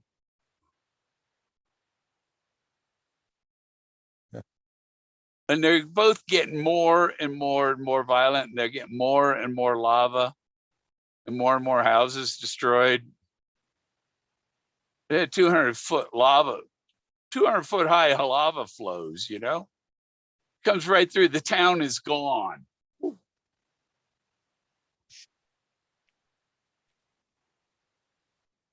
People enjoying their last days at their favorite bars. Could that be a blade? That's definitely that's double blazes.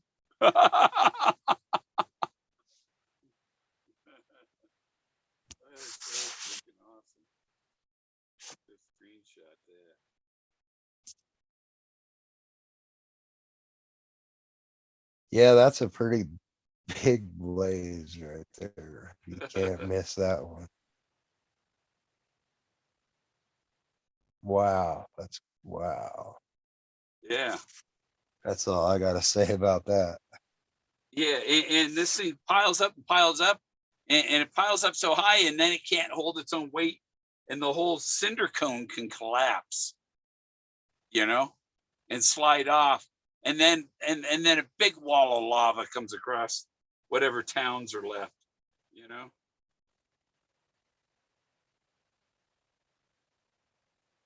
If you live in a volcanic area, you want to be on top of a ridge where where, where you'd be too high for the lava to hit you, unless it fills the valley next to you. Phew. Yeah.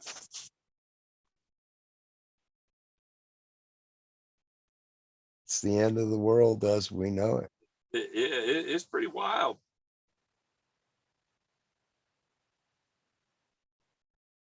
That whole This stuff, mountain is it's smoking. been going on for millions and billions of years. The whole top of that mountain is smoking hot. No one knows who named her.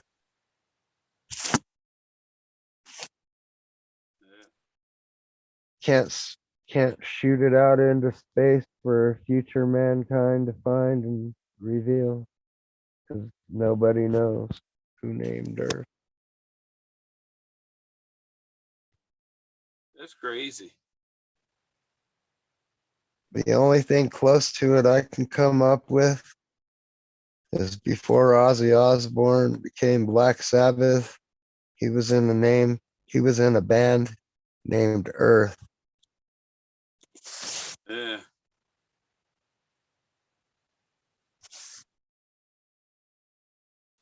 But I'm not talking about Ozzy Osbourne. I'm talking about the actual person who named Earth.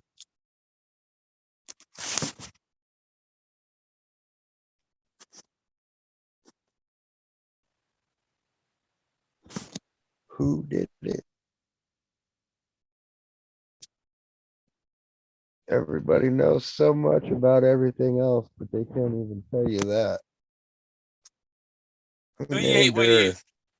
try to do the screenshot on the phone and it turns the volume down instead?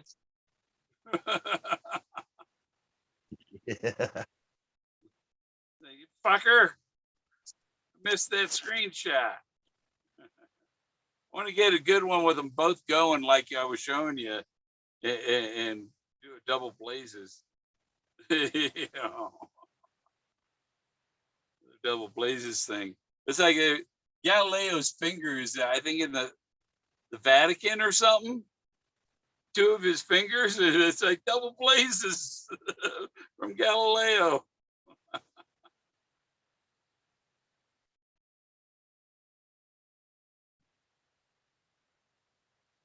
Man, the volcano keeps growing and growing. Probably growing. It probably grows 100 feet a day. You know. I've always known that as the bird. Brown birds. Flipping the bird.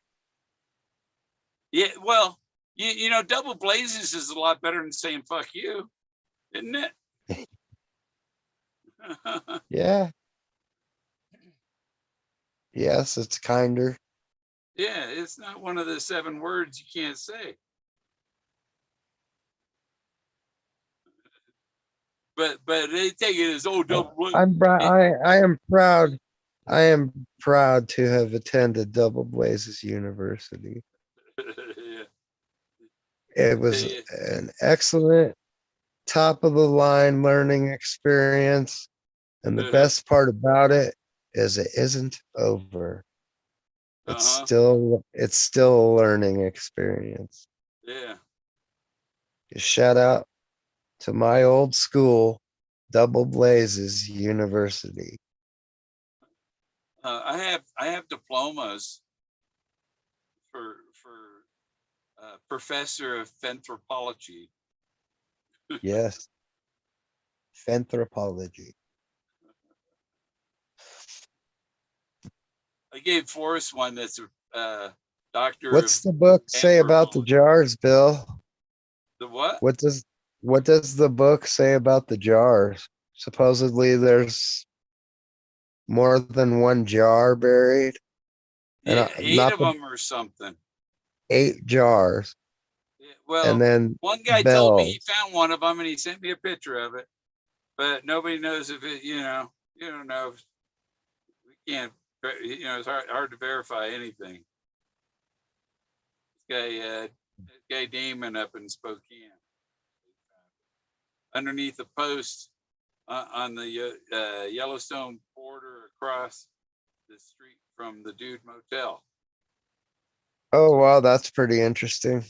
There should be a post there with bronze nails in it that are, that Creighton gave. Yeah. So if you believe the story, then there's jars out there and they have Forrest Fenn 20,000 word autobiographies.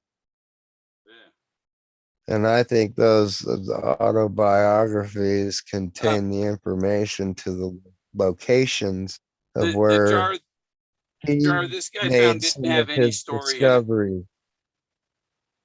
There was only arrowheads and things. There wasn't any paper, no writing, no autobiography in it.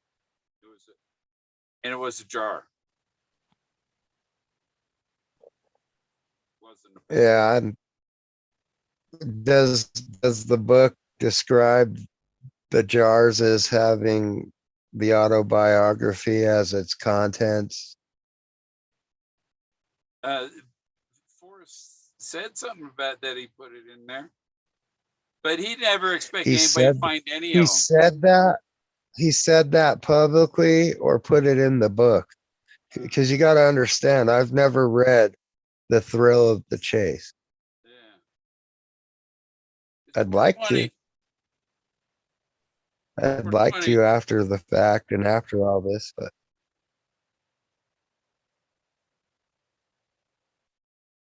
it is 420. Puff, puff, pass. This buds to you.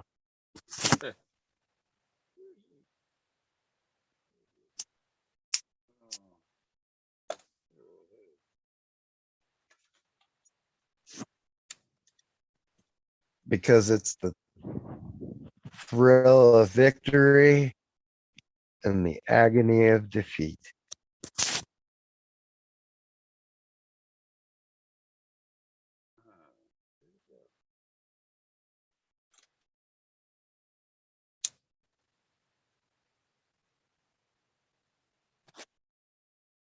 I'm gonna. What did the star read? I only read it 3 times. Para, Earth, Terra, terrestrial, terrestrial. Yeah. Or extract. Extract.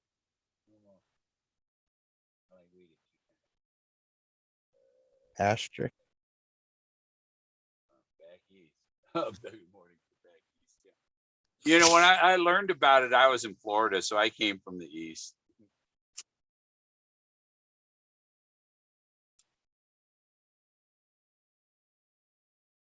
I found out about it in December of 2013, and I was in New Mexico searching in the middle of May 2014.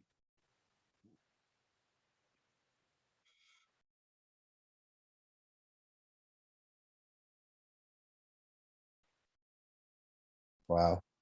Yeah, I didn't. I barely heard about it in late 2018. It might have been the middle. The middle of 2018 is when I first found out about it.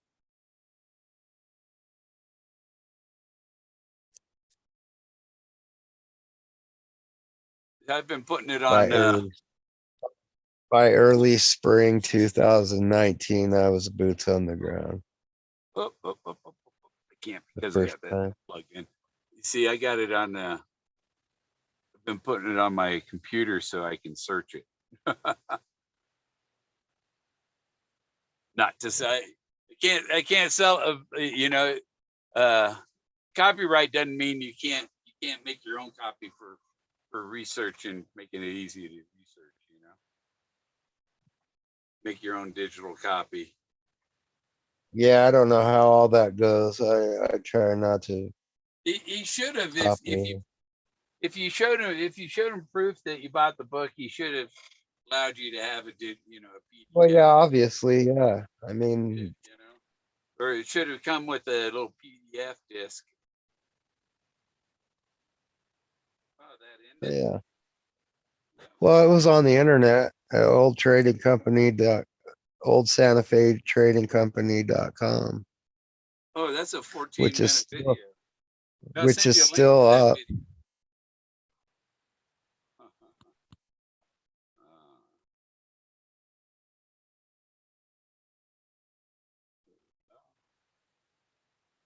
That's how I found out the chase was over, through old Santa Fe trading company.com.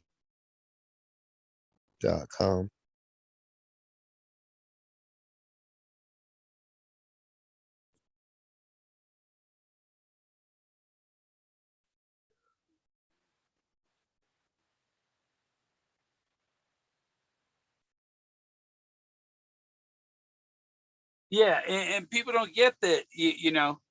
In the book, he gave a link for his old Santa Fe trading company, and that had stories on it.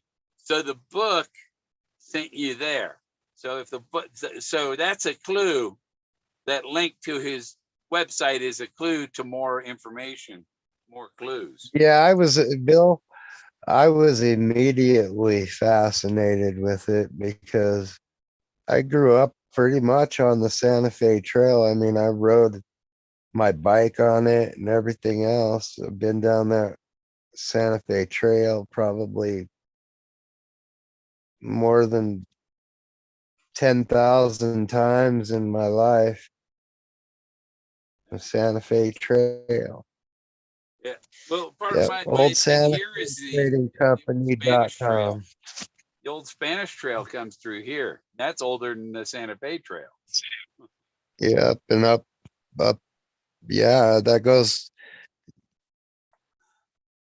Yeah, I know where this old Spanish trails are too. And this one, it has a map on the rocks. It has a map carved into the rocks, and that's a good map. It shows the old Spanish Trail. Have And you ever found anything real like monetarily like that while you were out searching for I found a Forrest Fenn? $10 bill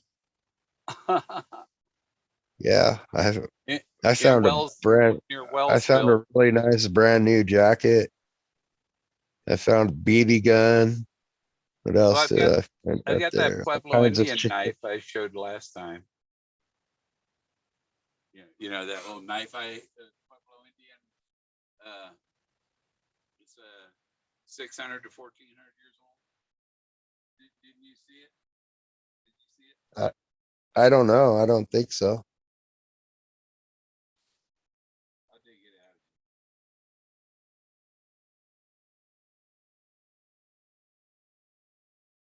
I've seen your Purple Heart.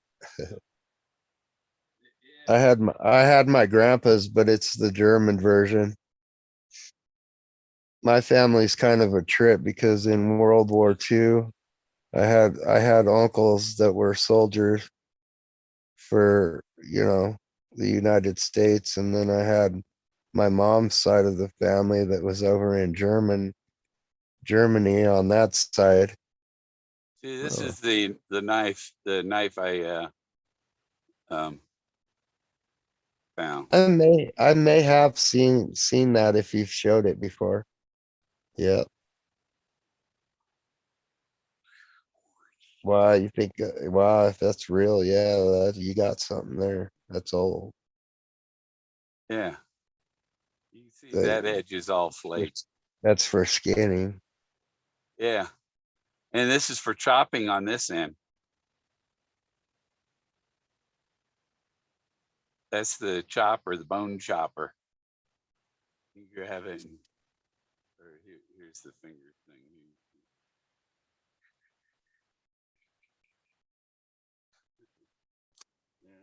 Well, thanks for sending me that, Bill. I'm gonna check that out because that's crazy. Yeah. October October 24th, 2021. Today.